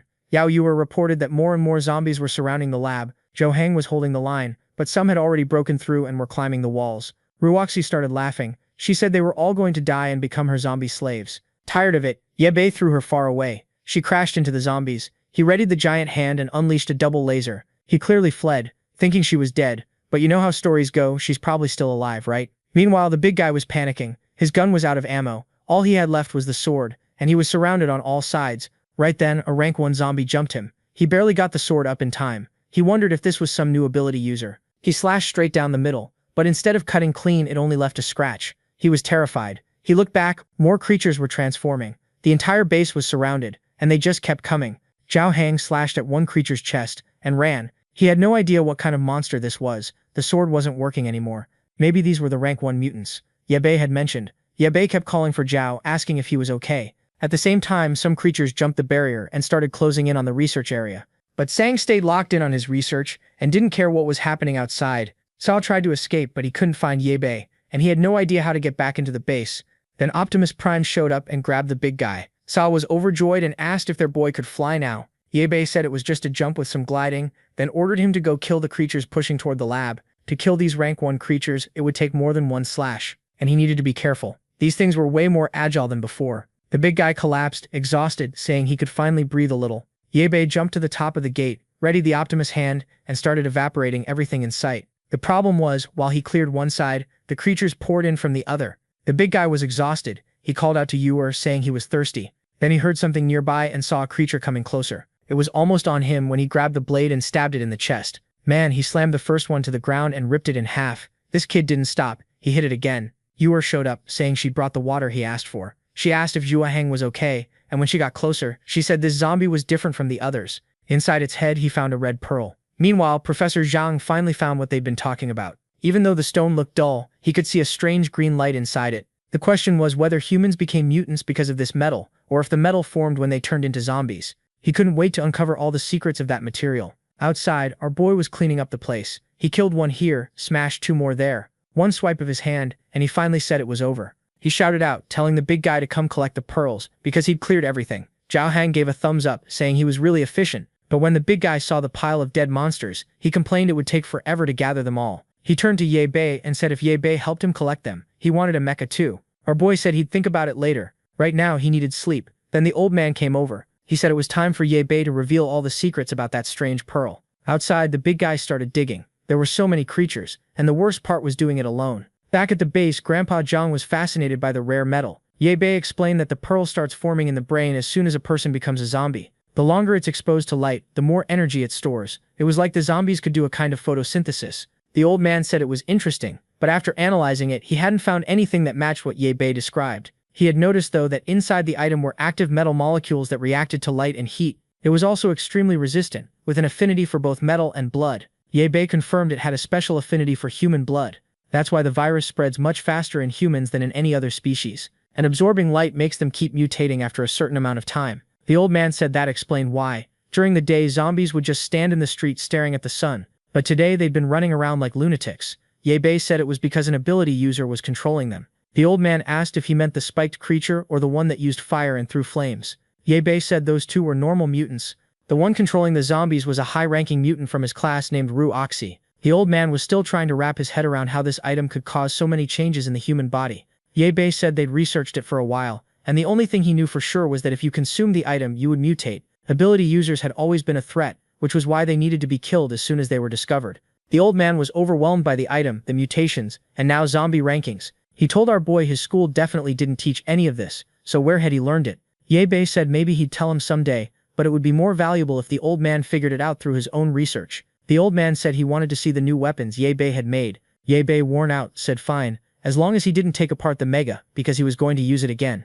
The old man left, excited. Ye Bei said he was going to sleep because he was completely drained. Yura just watched. Today she'd wanted to ask our boy for help rescuing her father, but she knew he'd fought all day and had to be exhausted, so she laid a small blanket over him and sat beside him, thinking about how much she missed her father. The sun was already setting. Outside, the big guy was so tired he couldn't move anymore. He thought it would be amazing to he had an item that could easily extract those pearls. What he didn't see was a creature watching him. It was Zhubo. She thought it was all over after thousands of zombies died in a single day. She figured Wang Sheng and Ru Che were dead too, so she wondered if she should surrender, but she knew they'd kill her without hesitation. She was a monster. Worse, these new rank 2 zombies seemed to attack even creatures like her. She burned through the last of her energy, summoning flames to incinerate them. But if more showed up or more started mutating, she wouldn't have it so easy. The only answer she could see was to eat more pearls and get stronger. Then she froze. Up in a tree sat the albino, that damned Ah Feng just staring at her. She was about to speak, but he stretched out a hand, then sprang away in another direction. He bolted. For a second, it looked like she might chase him. Meanwhile, back at the base, Yor slept. The big guy lay beside her, wiped out after hauling everything back. In the middle of the night, Yor woke and saw Yubao was already up. As always, the apocalyptic mechanic was in the workshop, blowtorch in hand, back at it. Morning came, and we were back at that convenience store from the beginning. Yuer's father approached slowly. He went inside looking for her, but the place was wrecked. On a table he found a message she'd left. She'd gone to find him. Now he had no idea where she was. Outside, zombies filled the area. As usual, they stood still, eyes glowing, staring at the sun. Back at the base, a spiky Batmobile had been born. Armored, 4 giant wheels, and the guy who was about to drive it wore a huge grin. Yu Bao was something else. The boy built a whole car in one night. The big guy, buzzing, asked if it was made of rare material, and if it could transform into a mecha. Yu Bao said it was just a regular car, but he'd used 2,000 pearls and 12 rank 1 zombie pearls. The big guy said it suited him perfectly, and asked when they could test it. He wanted out there, ready to find Yuer's father, but Yuer told them to wait. This time she wanted to go too. Yu Bao shut it down. Outside was crawling with rank 1 zombies. She'd die. She said she'd followed every order so far, but this time she needed to find her father herself. Yu Bao told her to stop being stubborn, or he'd have the professor lock her in the lab. Yuer broke down crying, calling for her father. The big guy snapped at Yu Bao. Why'd he make her cry? Professor Zhang appeared and told her to calm down. Then he showed her a new drone. He'd fixed it. His first invention using that rare material. It could carry far more energy, last much longer, and the communication and stability were improved. She could stay safe at the base and still help search for her father. Yu Bao praised him, saying he'd learned to use the item fast. The old man laughed and said he wasn't a real professor, but at least he'd managed to make something like this. Yu Bao finished prepping the car and told the big guy it was time to go. Zhao Hang was practically vibrating as he fired up the Rhino. Yu Bao told them to be careful. The big guy floored it. The Batmobile blasted out of the base and ripped through the forest. He couldn't believe it. Every terrain felt like asphalt. Then they hit the road, plowing through abandoned cars. His new ride made the others look like tofu. After a while, Yu Bao said they'd spotted her father in this area. They drove deeper into the city, but the big guy frowned. It was weird. No zombies. Then one of them smiled. Zombies lined the rooftops. The next second, they swarmed the car, hammering the metal. Big bodies slammed and clawed, trying to tear it open, but nothing gave. One pressed up against the windshield, and the big guy barked at it to stop blocking his view. He glanced at Yu Bao. Did the car have any weapons? Yu Bao said gunpowder was useless, so he prepared something better. As soon as he pressed a button, and the whole car lit up with green electricity. Lightning snapped out and hit the zombies, and they evaporated on the spot. I stared, just as stunned as the big guy, jaw hanging open. The protagonist said that if there were this many rank 1 zombies here, nobody could still be alive. They needed to change direction. They took another route, but from the top of a building someone watched them. The person smiled. This looked interesting. They rolled up to what looked like a shopping mall. The big guy said this was where they'd seen her father on the cameras. Our boy told them to release the drone and had Yuer start searching. She flew the drone, checking room after room. The big guy asked what they were supposed to do in the meantime. Our boy said if he wanted to check the lower floors he could. As for him, he was going back to sleep. The big guy said he felt safer in the vehicle, so they might as well drive around and honk the horn. They kept moving down the road when Yuer said she saw zombies coming toward them. The big guy flinched, then grinned, excited to test the new weapons. He hit a button, spikes shot out of the tires. He drove straight at the creatures and sliced through everything. Another button fired a laser and erased half the street. Yuer told him to be careful. Her father could be in one of those houses. He pressed the next button, hoping it wouldn't be too destructive. A meat grinder unfolded in front of the car. He ran over the first creatures, and the system informed him he'd obtained another pearl. The big guy's dream of having a collection tool had come true. He leaned over to hug Yu Bei. The car started swerving. Yuer stared, confused. Inside, the big guy had already smacked his head 5 times. Then Yuer screamed. She'd found her father's car. It was about 500 meters away, and she sent the images over. Zhao Hang told her not to worry. They would find her father. But the car was wrecked. The windshield cracked. She panicked, thinking something had happened when he went out for supplies. Yu Bei told her to use the drone and see if he'd left a message. He probably wasn't far. Yuer still wouldn't calm down. She kept asking where he was. Then she suddenly went limp and face planted onto the keyboard. The old man rushed to her, not understanding what was happening. Sometime later, Zhao Hang pulled the car over. Yu Bei asked the professor how Yuer was doing. He said she'd fainted, and her illness seemed to be getting worse. She'd been so focused on finding her father that she forgot to take her medication. Luckily, he had some stored. But treating this illness wasn't his specialty, and finding a doctor in the apocalypse would be even harder. He told Yu Bei to go to the hospital for medicine, while he did his best to keep her alive. Just then the big guy came back. He hadn't found any message or information in the car. What was strange was how many supplies her father had left behind. After the crash, he must have bolted in a panic. The big guy also found something else. Black boxes with no logos or labels, filled with strange pills. The protagonist said they might be medicine. They'd take them back to Zhang to check. They started the car and headed for the hospital. The professor said he'd stay with Yu Bei for now so he couldn't help with the drones. Back in the car, the big guy looked crushed when he learned Yu Bei had leukemia. Now he understood why Yu Bei hadn't let her come with them. He started talking about finding the medicine, but Yu Bei told him to shut up and drive to the hospital. Yu Bei knew that in 2 years the city's supplies would be gone, and this place would turn into an abandoned wasteland. Worse, it was happening faster than he expected. Maybe in the end he wouldn't be able to change anything. Maybe it was better to think about a different option than letting her live in this miserable world. The scene shifted. Someone injected a liquid into Zhoubo's arm, and it immediately began to regenerate. She stared, confused at how that was possible. Even her flames had returned. The blonde in the hat said it. It was impressive that she was a fire user. Zhoubo thanked him and asked what organization he was from. The blonde spread his arms and said they specialized in gathering people with abilities. Their goal was to create a paradise for the chosen in this world. Zhoubo, confused, asked if the blonde was also a user. He said yes, and that there were many others like him. She asked if it was possible to maintain a human appearance like his. He said yes. His group had the solution. They could live peacefully and happily in this new world. Meanwhile, outside the hospital, the big guy stood at the entrance. In front of him, graffiti warned that this was private territory, and to stay out. He told our boy the place was occupied, so what were they going to do? Yebe replied, in Optimus Prime mode, that since it was a strategic position, this was expected. Then he ignored the warning and smashed his way in. The big guy thought it was strange how quiet it was. He kept seeing messages telling them to turn back or they'd die. Yebe told them to search different areas and stay in contact through the headphones. As they walked, the big guy said this was the second place he hated most in the world. He hated the smell of disinfectant, but he started sniffing the air anyway. In this apocalypse, no one was using disinfectant, right? But the strangest thing was, he smelled sweet fruit. Suddenly, he went faint and collapsed. Yebe immediately called out, asking what happened. No response. Our boy narrowed his eyes, suspicious. Then something started seeping down from the ceiling.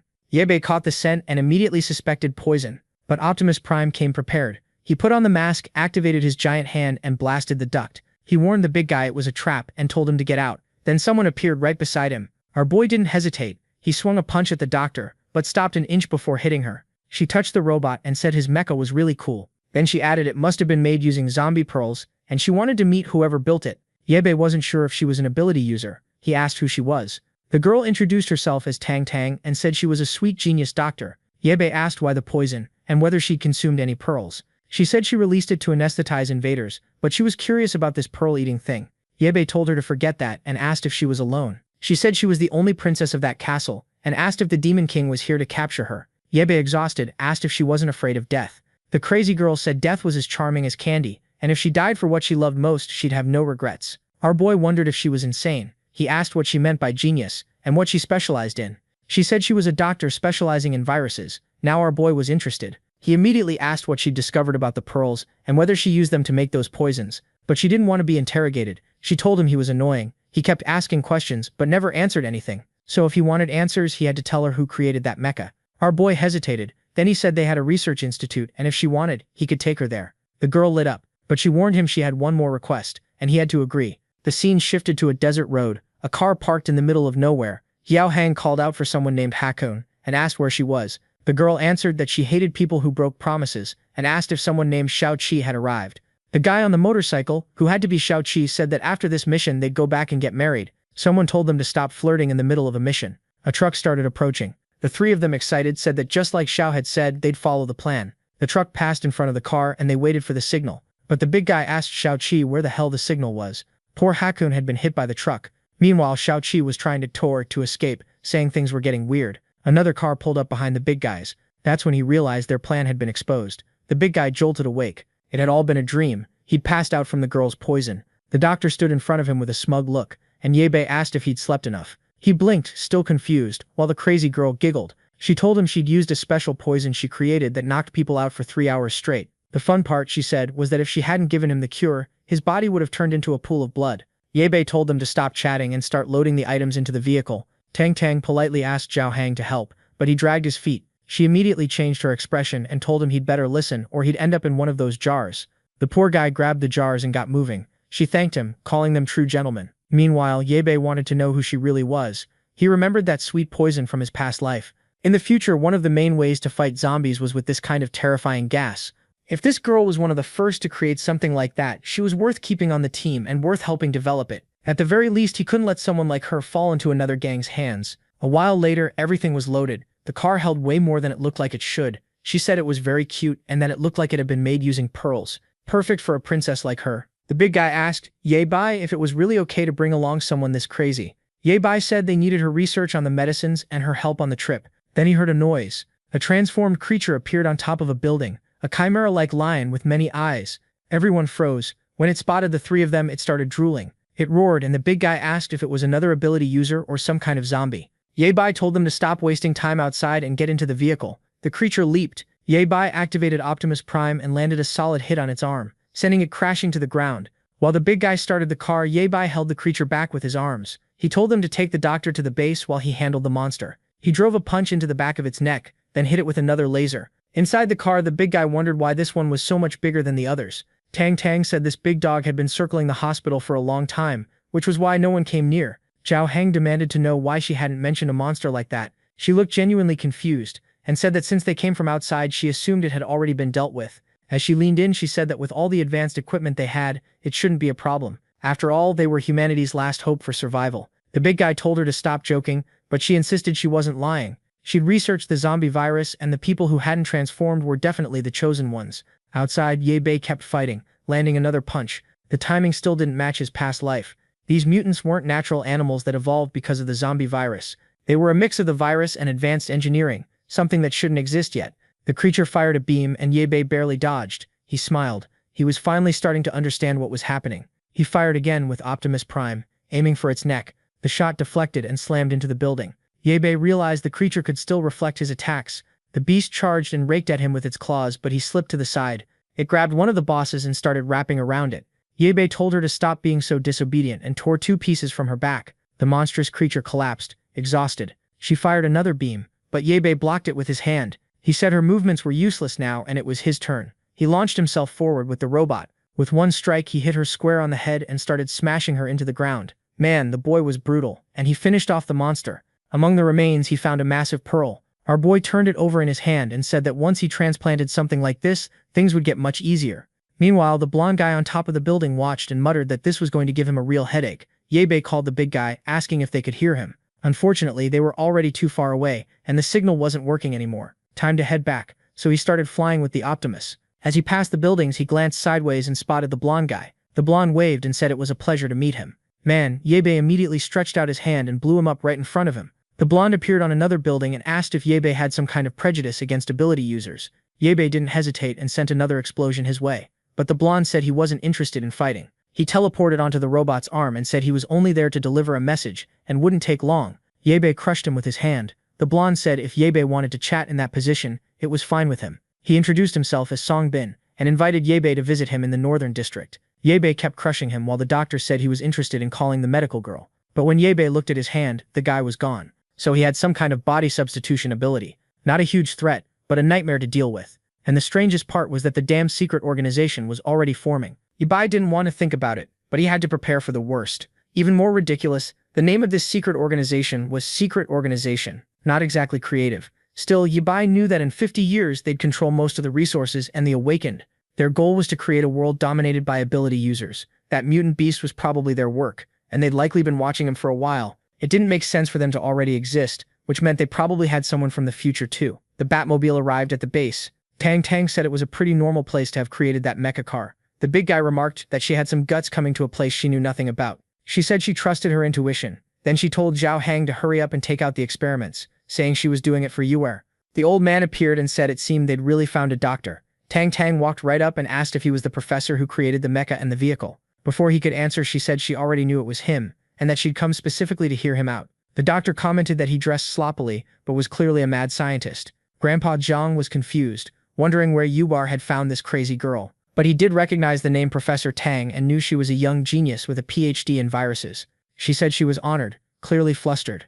The old man meanwhile wondered how a girl like her had survived. She told him to cut the small talk and said she was there to research the pearls with him. He was impressed she had one and praised her, saying it was amazing she'd created the mecha and the car. She called it Black Gold and asked if he'd come up with that name. Now Grandpa Sang wasn't sure if he should admit he hadn't created any of it, especially since she seemed to know even less than he did, and as far as he knew, Ye Bai wanted it kept quiet. He spread his arms and told her they could work together because he'd made some new discoveries.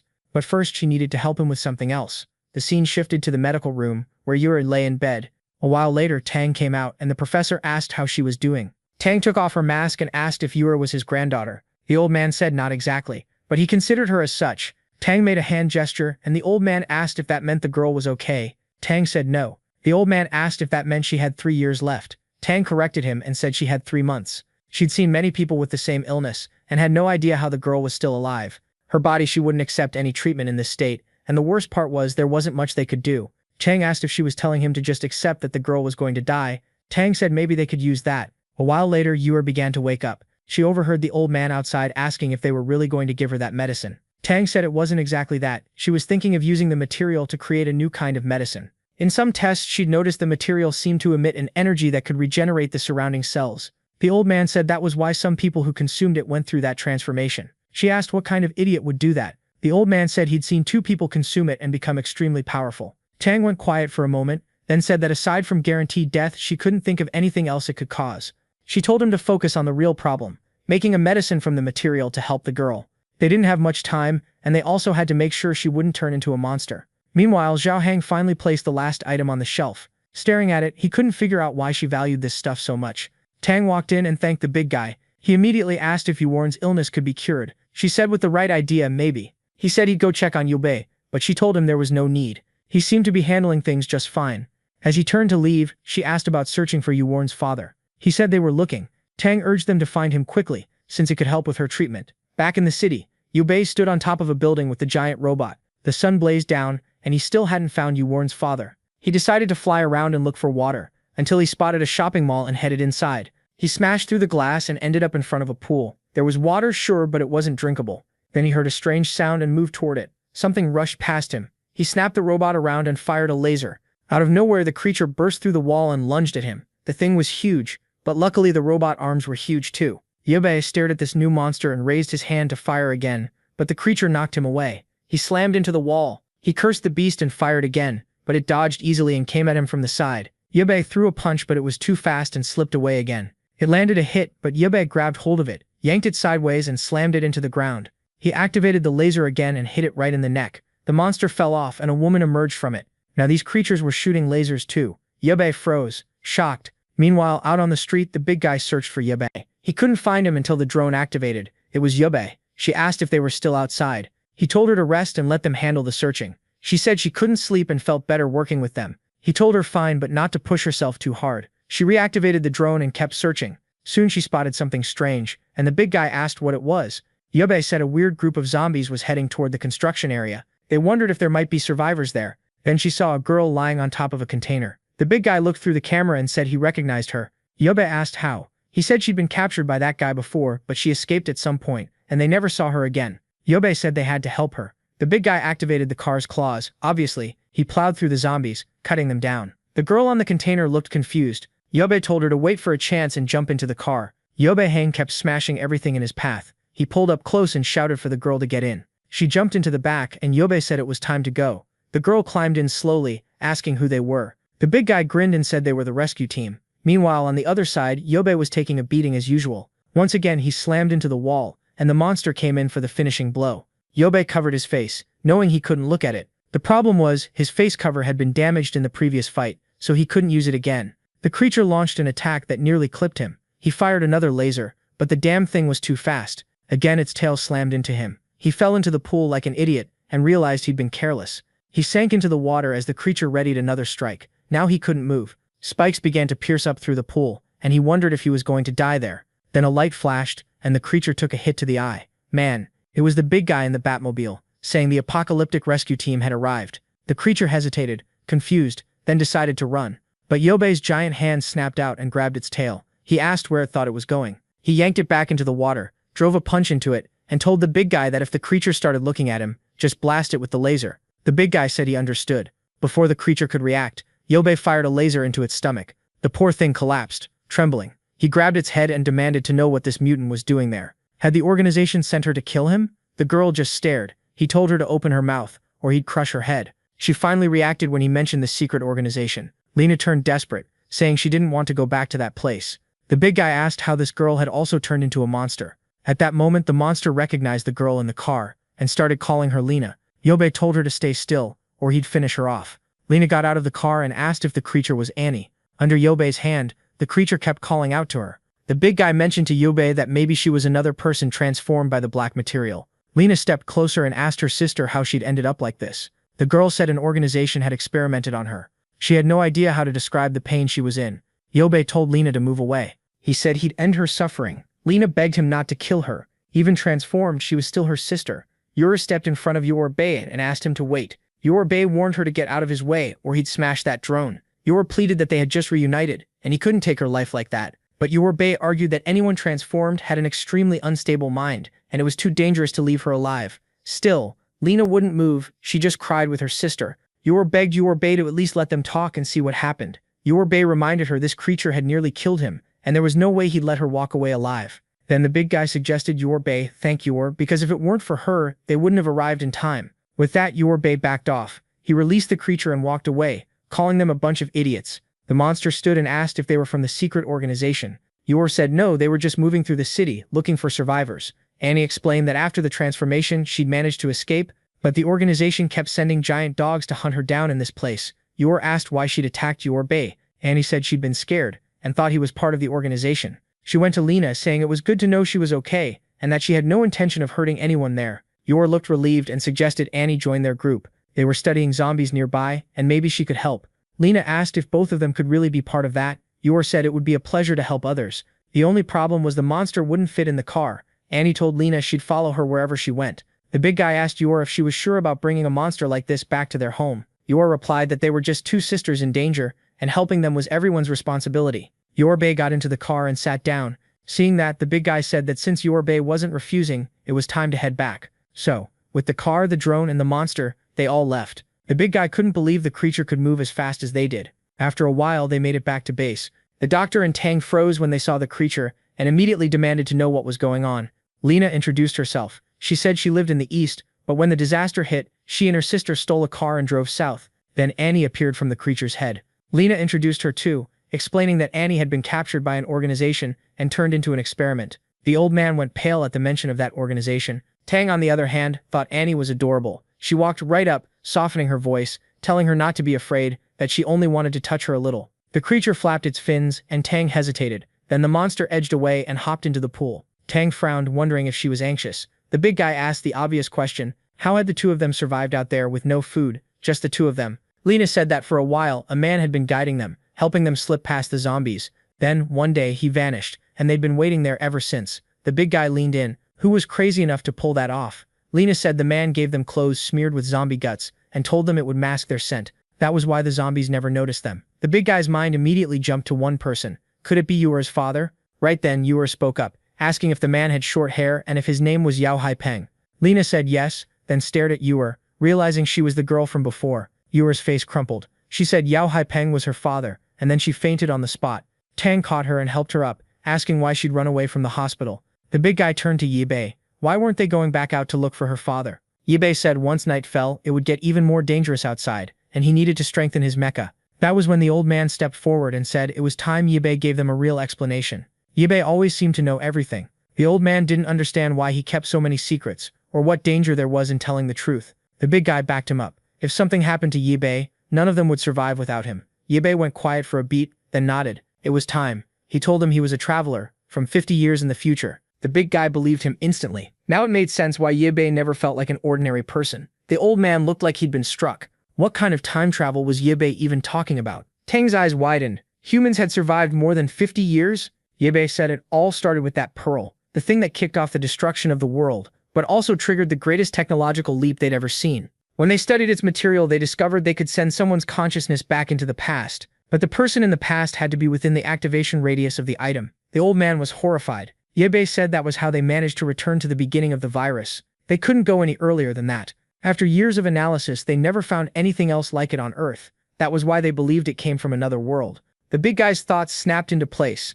An alien invasion? Yibei said if that was true, then the aliens had already won. In less than 50 years, there would be fewer than 10 million people left, and even they would be fighting non-stop just to stay alive. In the end, Yibei had been chosen to go back and reshape everything. Now the big guy understood why Yibei had been so obsessed with gathering the material from the start. He asked how old Yibei really was. Yibei said he was probably close to 70 by now, but every time he returned to the past, he always woke up at the first moment he encountered the virus at school. The problem was, even in the past, changing things wasn't easy. The big guy stared at him, stunned. You could write an entire story with that. Who would have thought? Tang asked if they were destined to be companions in the future. Yibei said he didn't know, but he hoped so. Zhao Hang looked lost. Why was Yibei talking like that? Were more changes coming? Our boy just looked. Yibei looked at Tang and said the virus was evolving, and she must have noticed. Tang confirmed it. Their survival was already a miracle. The zombie virus wasn't spread by bites. It was airborne. They both shot to their feet, stunned, asking how they hadn't turned. Tang said that was why she liked calling them the chosen ones. Some people seemed to have antibodies that let them resist the airborne virus, but she couldn't guarantee a bite wouldn't still trigger a transformation. Yebe added that the truth was they'd all been infected a long time ago. In theory, they'd eventually turn into zombies too. Being immune to the airborne strain didn't mean they couldn't be infected another way. Zhao Heng couldn't believe Yebe had kept that hidden for so long. Yebe said he'd stayed quiet because he'd recently confirmed a suspicion. Someone from the future was accelerating the virus's progression. That group was called the Black Order. The scene switched to Zhou Bo. Turns out Zhou Bo was a man after all. Up until now I'd thought it was a woman. He really did return to normal. I thought the blonde guy was lying to him. Zhou Bo smiled and said that now he was officially a member of the squad. He was thrilled, saying they were incredible. Meanwhile, a white-haired girl watched through a window. Back with Yebe, he said that in this timeline, people were transforming into creatures much faster than usual. The first zombie mutation was supposed to happen weeks later, but this time it happened much sooner. And today he'd run into psychic beasts, creations of the Black Order. He suspected they'd sent agents from the future. The big guy asked why the Black Order had so many weapons and so much knowledge, but didn't seem interested in saving humanity. Yebe said the Black Order believed superpowers were a gift from fate. Their goal was to wipe out humanity and leave only ability users. Tang frowned. It all sounded pretty cringe. The old man suddenly remembered something. He said the black box Zhao Heng brought had pills inside, and when he analyzed them he found the same material. It looked like a catalyst for something, and he wondered if it was connected to the Black Order. Yebe said they were probably contaminating people's water with the virus, which would explain why so many were transforming. The big guy mentioned Yura's father's car was full of those items, so maybe he was part of the group. Yebe said they'd investigate that later. For now, the key point was simple. As long as the Black Order existed, humanity wouldn't survive. He pulled out a map and showed the changes he wanted to make to the base to improve their odds if they were attacked. He asked Tang to keep taking care of Yura. Yebe in turn asked if Yebe was her brother, by any chance. Yebe asked if that would be a problem. She said it was just a medical thing. He told her it had nothing to do with that, then told the big guy to go back and help Tang and the old man get everything ready. Back in the room, Yura slowly woke up. She sat up and saw Lena asleep beside her. Then she slipped out and walked down the corridor. In one of the rooms, Tang was saying Yebe didn't seem to be lying about his story. She took a drink and slumped over the table, saying she'd hoped the problems would end, but they were only getting worse. Yura appeared beside her. Tang asked what she was doing there, and told her to go back to sleep. But Yura said she couldn't sleep and wanted to go outside for a bit. Tang said everyone was sleeping, and soon Yebe would be back to look for her father, so there was no need to worry. Yura said she'd overheard her talking to someone and asked who else was there. Tang said she'd heard right. She pointed at a head and said, "It's him." Yura jumped, asking why she was talking to a zombie. The head belonged to Tang's childhood friend. "A fool," she said. Yura didn't understand, so Tang explained. He was kind-hearted, and she couldn't imagine why he'd wanted to become a doctor. He got rejected countless times, but he kept studying until he finally made it. In the end, he was the only one who stayed by her side.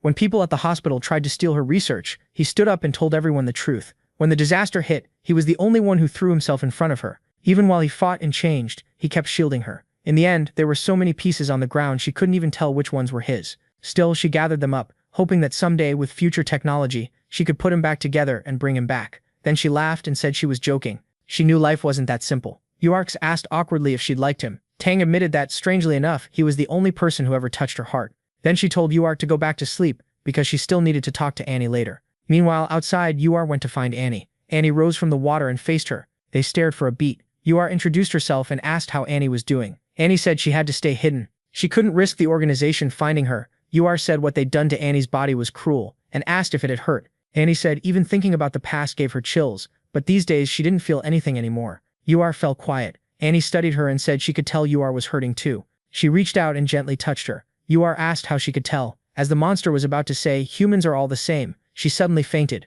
Annie caught her with her fins, and called for Tang. Tang came running, panicked. She demanded to know what Yuar was doing out there when she told her to go back to bed. Tang pressed a hand to Yuar's head, and said if she kept this up, there'd be no way to save her. Yuar only apologized and said she had a request. She wanted the doctor's help to finish the surgery. Meanwhile, Yuar was working on Optimus Prime 2.0. At the same time in the city, Yuar's father was searching for Annie and Lena. He had no idea where they'd gone, and wondered if zombies had attacked them. It didn't make sense. He'd secured the area, and there shouldn't have been any creatures nearby. And those massive tire tracks in the street, he couldn't imagine what had made them. Then wings beat overhead. He looked up and saw a dragon flying past. It circled a building, and he felt a wave of relief. But in the next moment, a man with a blue beard appeared and said he'd finally found him. Back at the lab, Yuar lay inside a tank. Outside, Ye Bei and the old man watched.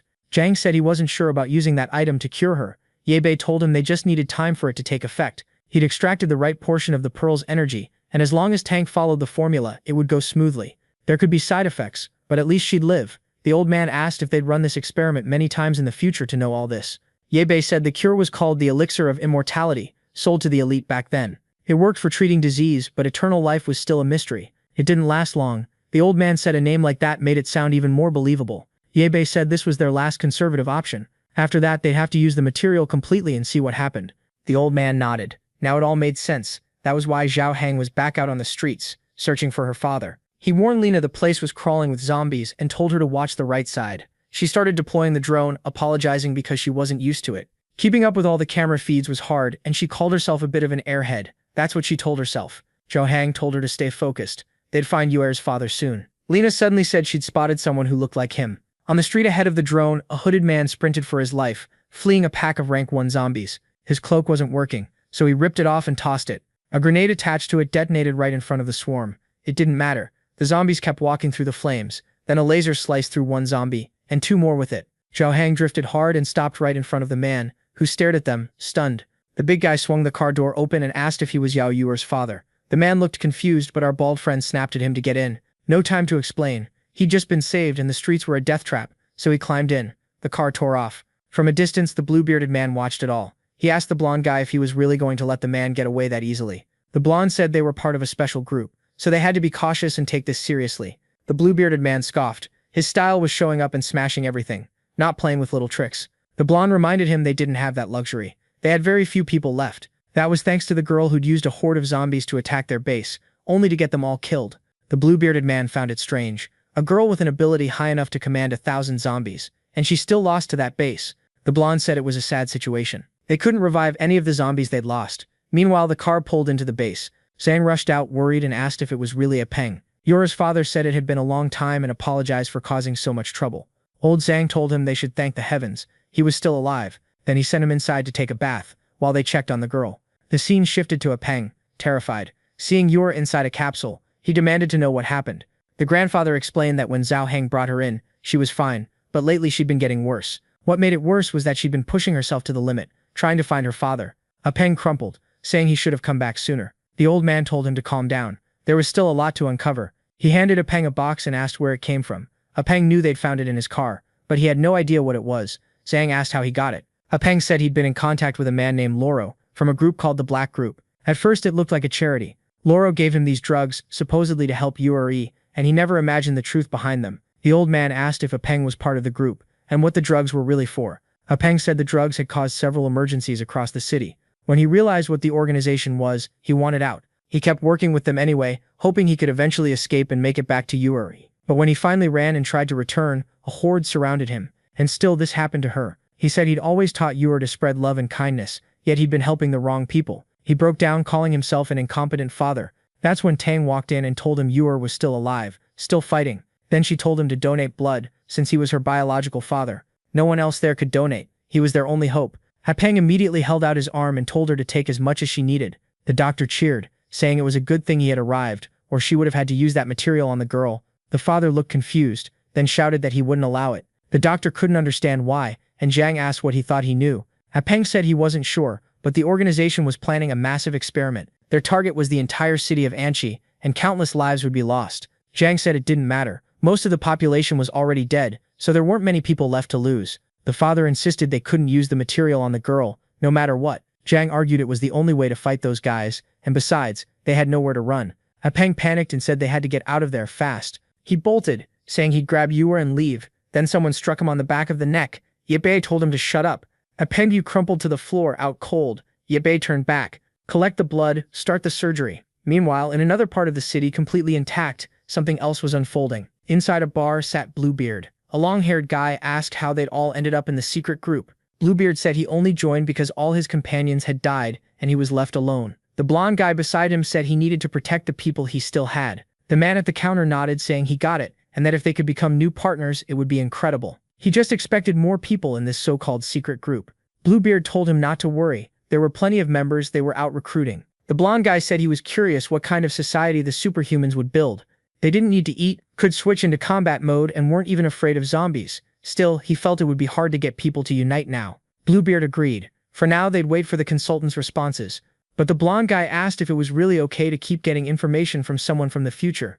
Bluebeard didn't hesitate. It was the best option, because she knew everything that was going to happen. He told the guy Yu Feng that the consultant had said this blonde guy would become very strong in the future. Yu Feng shot back that if Yu Bei also came from the future, why wasn't he interested in becoming a superhuman? Now that I've realized it, guys, this Yu Feng is that blonde friend of the protagonist from the beginning, the one who turned into the albino beast. Bluebeard said Yu Bei wasn't doing so well. He was a coward who couldn't stand other people's success. But the blonde guy said the last time he saw Yu Bei, he was nothing like he remembered. Bluebeard laughed. At least whoever wronged Yu Bei in the future would probably pay for it in this life. But one thing was certain, they'd have to kill Yu Bei. He was getting in the way. Someone clapped and said he'd heard everything he needed. It was the blonde guy with the hat. He said the world Yu Bei wanted to create was completely different from theirs. For now, they were still trying to inspire the boy to change him. But if he refused, then obviously they'd kill him. Everyone in that room had been born from the black gold. They'd abandoned their old bodies and accepted a new rebirth. Now they needed to dive even deeper into the mysteries of that item, to gain a power their race had never seen. They even had a little slogan, the Shadow Squadron was eternal. These bastards also had 30 different names, for God's sakes. Back at the base, the big guy was half asleep, while our boy worked on the car. He asked Yu Bei about his friends from the future. If they were younger back then, they had to be kids now. Yu Bei said the present and the future had changed. Whether those friends were still alive was anyone's guess, and in this life he might never meet them again. The big guy asked how he planned to rebuild the organization he wanted. Yu Bei said he didn't need specific allies, he needed people who shared the same vision. Zhao Heng frowned, confused, and asked what vision that was. Yu Bei explained that the goal was to eradicate the black gold and the supernatural people and restore the proper order to humanity. The big guy said those were simple things to explain, but extremely difficult to achieve. Yu Bei explained what had happened to future generations who become dependent on the black gold. To maintain their powers, they created zombie concentration camps, where people were transformed to generate more material. The problem was, under a regime like that, the number of people kept shrinking, and those with supernatural powers didn't want to fight it. His group was the last of the rebels still trying to oppose the regime. Zhao Heng remarked that for someone who wanted to eliminate black metal, Yu Bei was pretty good at using it to build things. Yu Bei said that to eliminate it, you had to understand it first. Once the enemies were wiped out, they'd destroy any equipment they'd made. Zhao Heng said it was impressive. Yu Bei lived by such a serious philosophy. Yu Bei told him not to praise him too much. If it weren't for his allies from the future, he would have given up a long time ago. And if it weren't for the people who saved his life, he'd already be a zombie. Sometime later, Peng woke up in the upstairs room. He said the weather had been strange lately. Zhao Heng said they should at least be glad the rain had eased up. But Peng asked if they really weren't going to escape that place. Zhao Heng said that, based on what Ye Bei had told them, the group had already spread across the entire world, so running anywhere was pointless. Peng said he knew Ye Bei wanted to stay, and that maybe the way he'd raised her had made her too innocent. Zhao Heng replied that after everything she'd been through, she could make her own decisions and think for herself. She was stronger than he'd imagined, and she was the one who'd asked for the surgery. Peng said he knew, but he couldn't help worrying. Zhao Heng said he used to worry about his own son the same way, so much that they fought. His son ran away and cut contact, and only after his son disappeared did Zhao Heng realize they'd never forgiven each other. Peng asked if his son was still alive. Zhao Heng said he didn't know. It was still a mystery, especially since he knew the boy wouldn't want to see him. But they had to leave the past where it belonged. It was time to end this storm. Meanwhile, outside the base, a giant robot stomped across the ground. Man, our boy had built Optimus 2.0. The big guy stared in shock, saying this had to be the ultimate mecha. Peng said that if the guy from the faction wanted to find him, he'd make sure that wish came true. He wasn't about to let him spread so easily. He extended his arm, Iron Man style, to the big guy, and said his job was to hold down the fort while he was gone. Don't worry, anyone who showed up would be eliminated. Ye Bei told him to keep taking good care of Yuer. The big guy agreed. Peng activated the thruster and flew off. The fool just stood there watching, saying it was amazing. Meanwhile, in another part of the city, the blonde guy watched it all. The whole group was watching, and they knew it was Ye Bei. It was insane. He'd built a machine like that in such a short time. The consultant really did know how to pick the best people, and now it was time to start the plan. Bluebeard, practically vibrating, said he couldn't contain his excitement. The blonde guy told him to start the show. The creature transformed. His hand turned red, something burst from his back, and he became a flying, horned monster. Then he took off, and it was bad news if he was heading for the base. Inside, Peng was running experiments. Zhang spoke to Yuer's father through the computer, saying Zhang's compatibility was perfect. Peng thanked him and said that before he would have had to work his whole life to afford surgery like this. It looked like they were going to do a stem cell transplant. Peng said he didn't know how to repay them, but Zhang told him to focus on the cameras and watch for enemy attacks. Peng agreed and went back to searching. Suddenly a purple energy ball flew in and exploded above the base. the whole place shook. Of course it was the transformed Bluebeard hung in the sky. He stretched out his hand again and launched a second attack. The place seemed protected by a barrier, but everything inside still trembled. Zhang wondered if someone was attacking the base. Peng said there was nothing in front of it, and the other cameras weren't working. Meanwhile, the big guy had already run to the car, warning everyone there was a giant winged monster throwing fireballs. With a surprise attack like that, it had to be that strange organization. Zhao Heng immediately told them to open the gate so he could go out and deal with it. Zhang agreed, but told him to be careful. The gate opened, and he drove out. From the roof, the new torpedoes our boy had installed started firing. The big guy said the enemy would pay for daring to attack the old man's base. The laser fired, and Bluebeard jerked in surprise. The bastard barely dodged it, but the next volley was already coming. Meanwhile, Ye Bei was flying far from there. It felt wrong that the communicators had gone out like he was entering territory controlled by those guys. He'd have to be ready to go all out. Then he felt something. He veered aside and dodged an attack. Several robots stood on the ground, made from black metal. He recognized them immediately as Black Guild work, so now he was sure someone had come from the future. He fired a laser, but the creature defended itself. Ye Bei had to admit, they already had that kind of tech. He shot up, stomped on the creature's head, and punched another robot. The Transformer-style battle was on. He dodged another strike, pulled out a claw, and drove it into one of them in the chest. As soon as the first one fell, he looked up and saw 5 more coming. Why were there so many? How long had these people been back from the future? He answered with a barrage of missiles. They hit dead on. 4 exploded in the sky, and he finished another with a laser. Back at the base, the big guy kept trying to tag Bluebeard, but the thing just kept dodging. The long-haired guy asked if they were going to invade the base now. Loro confirmed it, but said the guy was spooked by the electric fences and the poisonous gas. They would enter, just not yet. If they rushed it, they'd be wiped out. That was expected. That's why Loro had other plans.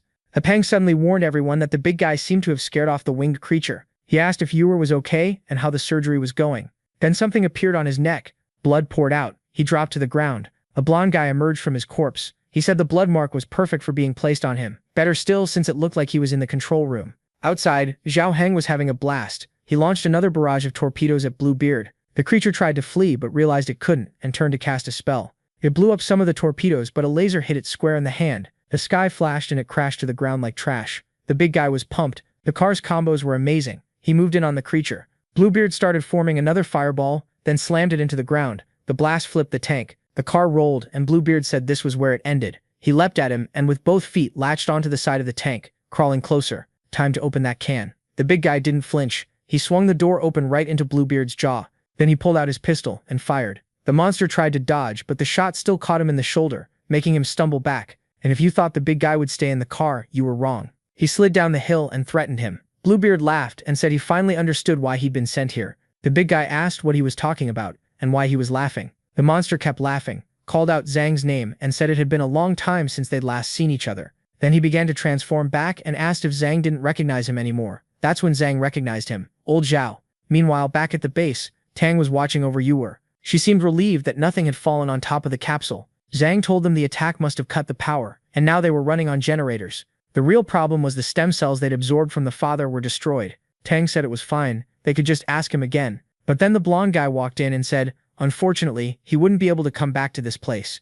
Zhang spun on him. Who was this guy? The blonde guy introduced himself as a member of the organization and apologized for what happened. The old man, stunned, couldn't tell if they'd broken the barrier or taken down Zhao Heng. The blonde guy said he wasn't that hostile. He'd only borrowed a little piece of Mr. Yao's flesh. Zhang's face hardened. Was he saying he killed Haipeng? The blonde guy said that to humans he was dead, but now he would become a zombie, which was even more magnificent. He told Dr. Tang not to worry. They weren't going to hurt her. Zhang ordered him out. No one here was going to help him. The blonde guy said it sounded like Ye Bei had told everyone everything, but maybe they shouldn't trust him completely. From what he'd heard, Ye Bei was the type to abandon others when he needed to save himself. Meanwhile, our boy was slamming the giant robots into the ground. He glanced over and saw 2 more coming. Nearby, a girl watched him. She was definitely one of the ones who'd also come from the future. Our boy finished off another robot, and the others opened fire. He blocked it easily, turned and took out the last 2.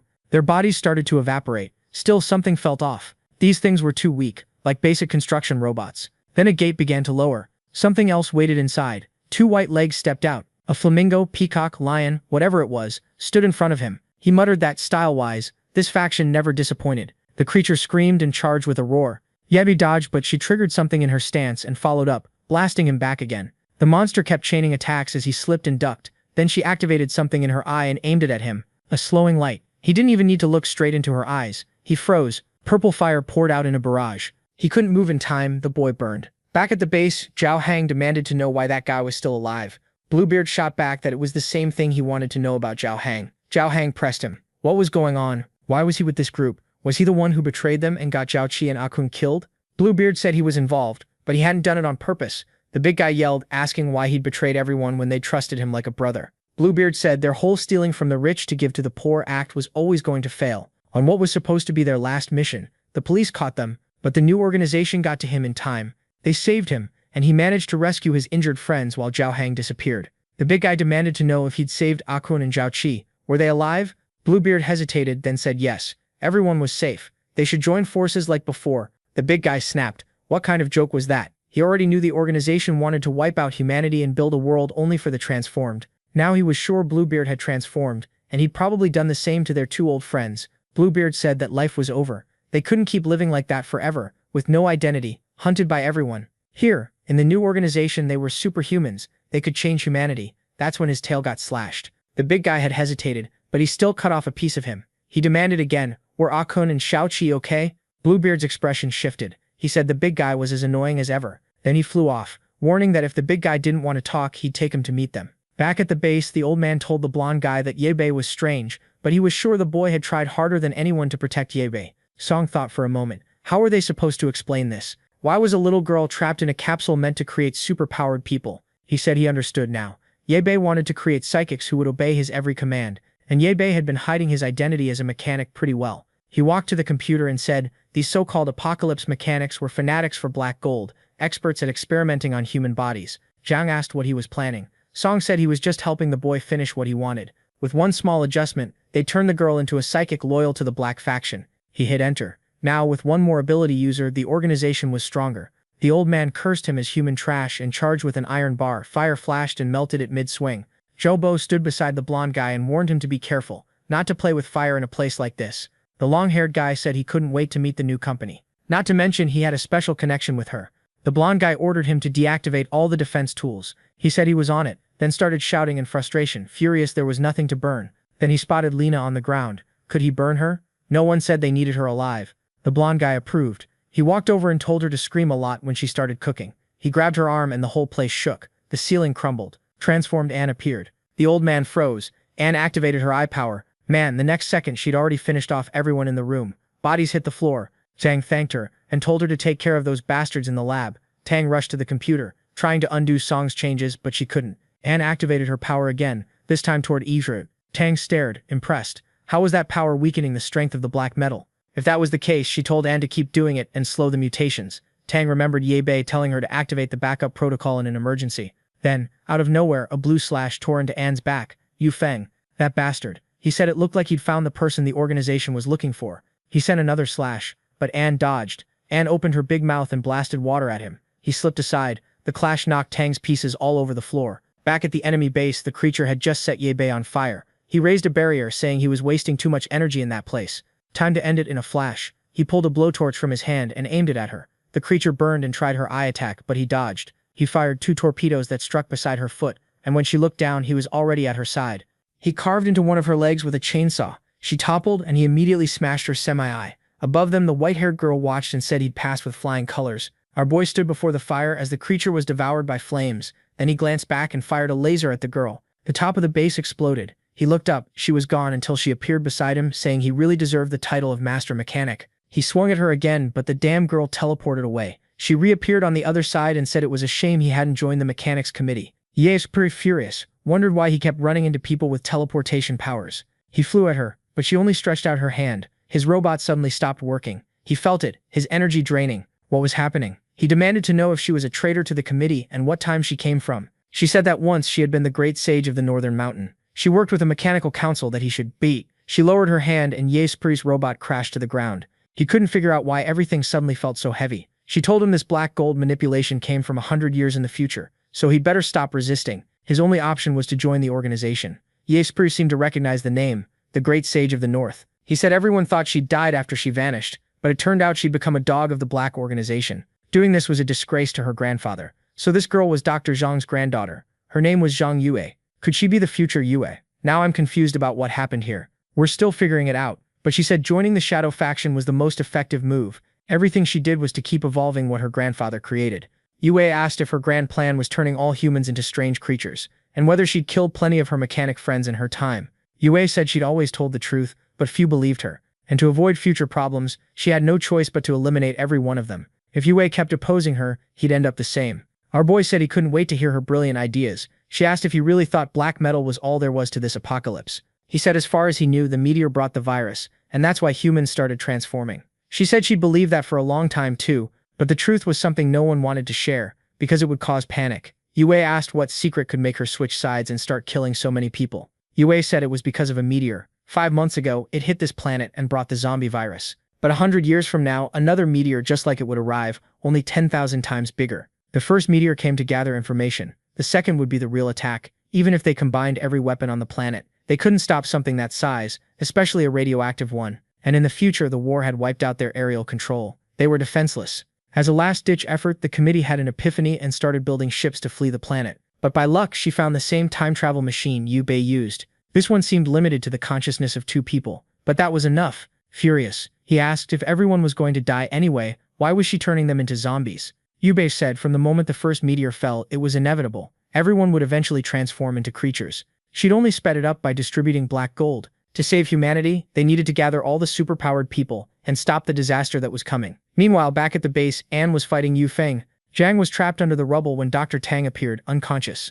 Suddenly, Song showed up, saying that was a close one. He said risking everything like that was madness, and asked if everyone was okay. He started pulling Zhang out and said it was good to see he was still alive. Then he said he needed to take him alive, one of his granddaughter's requests. The old man was confused. He didn't even know she was still alive. The blonde guy said she was extraordinary, the great sage of the mechanics. A century into the future, along with their organization, she'd already conquered the entire Earth. Still confused, the old man asked if he meant Zhang Yuer, and if she'd really joined them. Man, I was startled. Apparently they're different people, right guys? The blonde guy said she was the great sage behind the organization, and she might have gone even further if she'd had her legs. And I don't know if the translation's off, but he said one of old Zhang's experiments caused an explosion back then that made her lose her legs.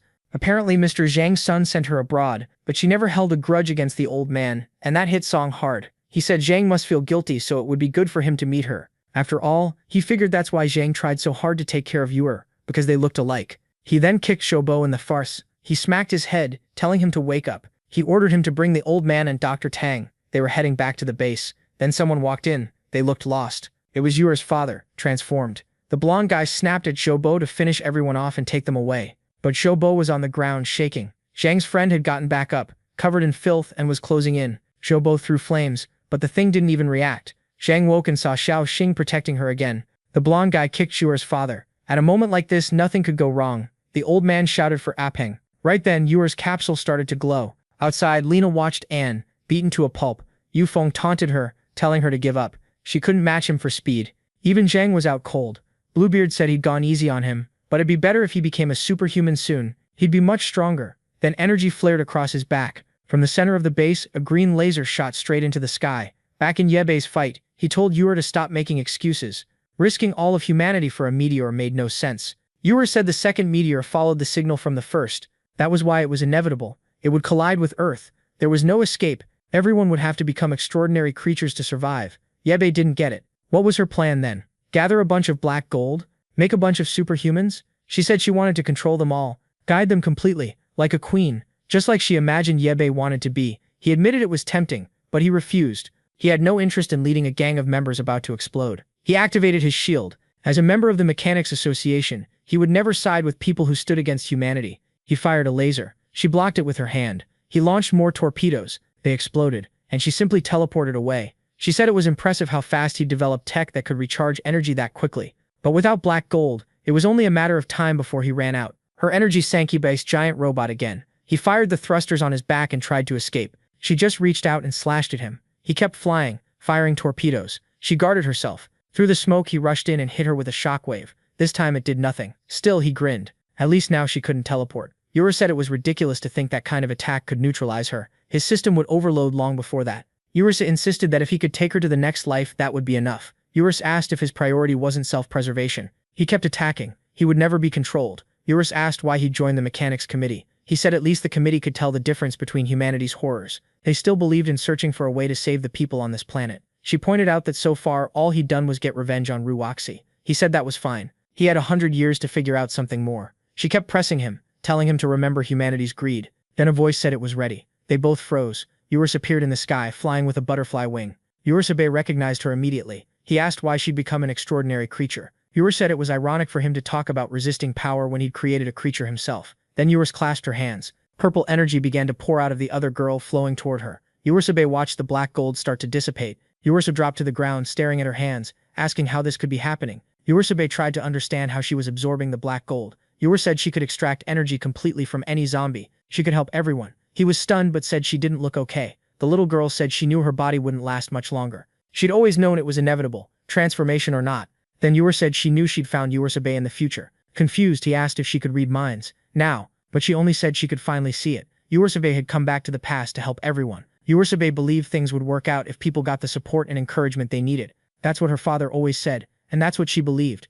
She was sure they could unite and survive these challenges. That's why she was going to absorb all the black gold on Earth. She would leave the solar system and guide the meteor to another cosmos. Then Eurus told Ye Bei to take care, because the future was in his hands now. He raised his hands and cried out for Eurus, but she was gone. So the video ends here. If you don't want to miss the next part, activate the notification bell, and see you next time on Tob's channel.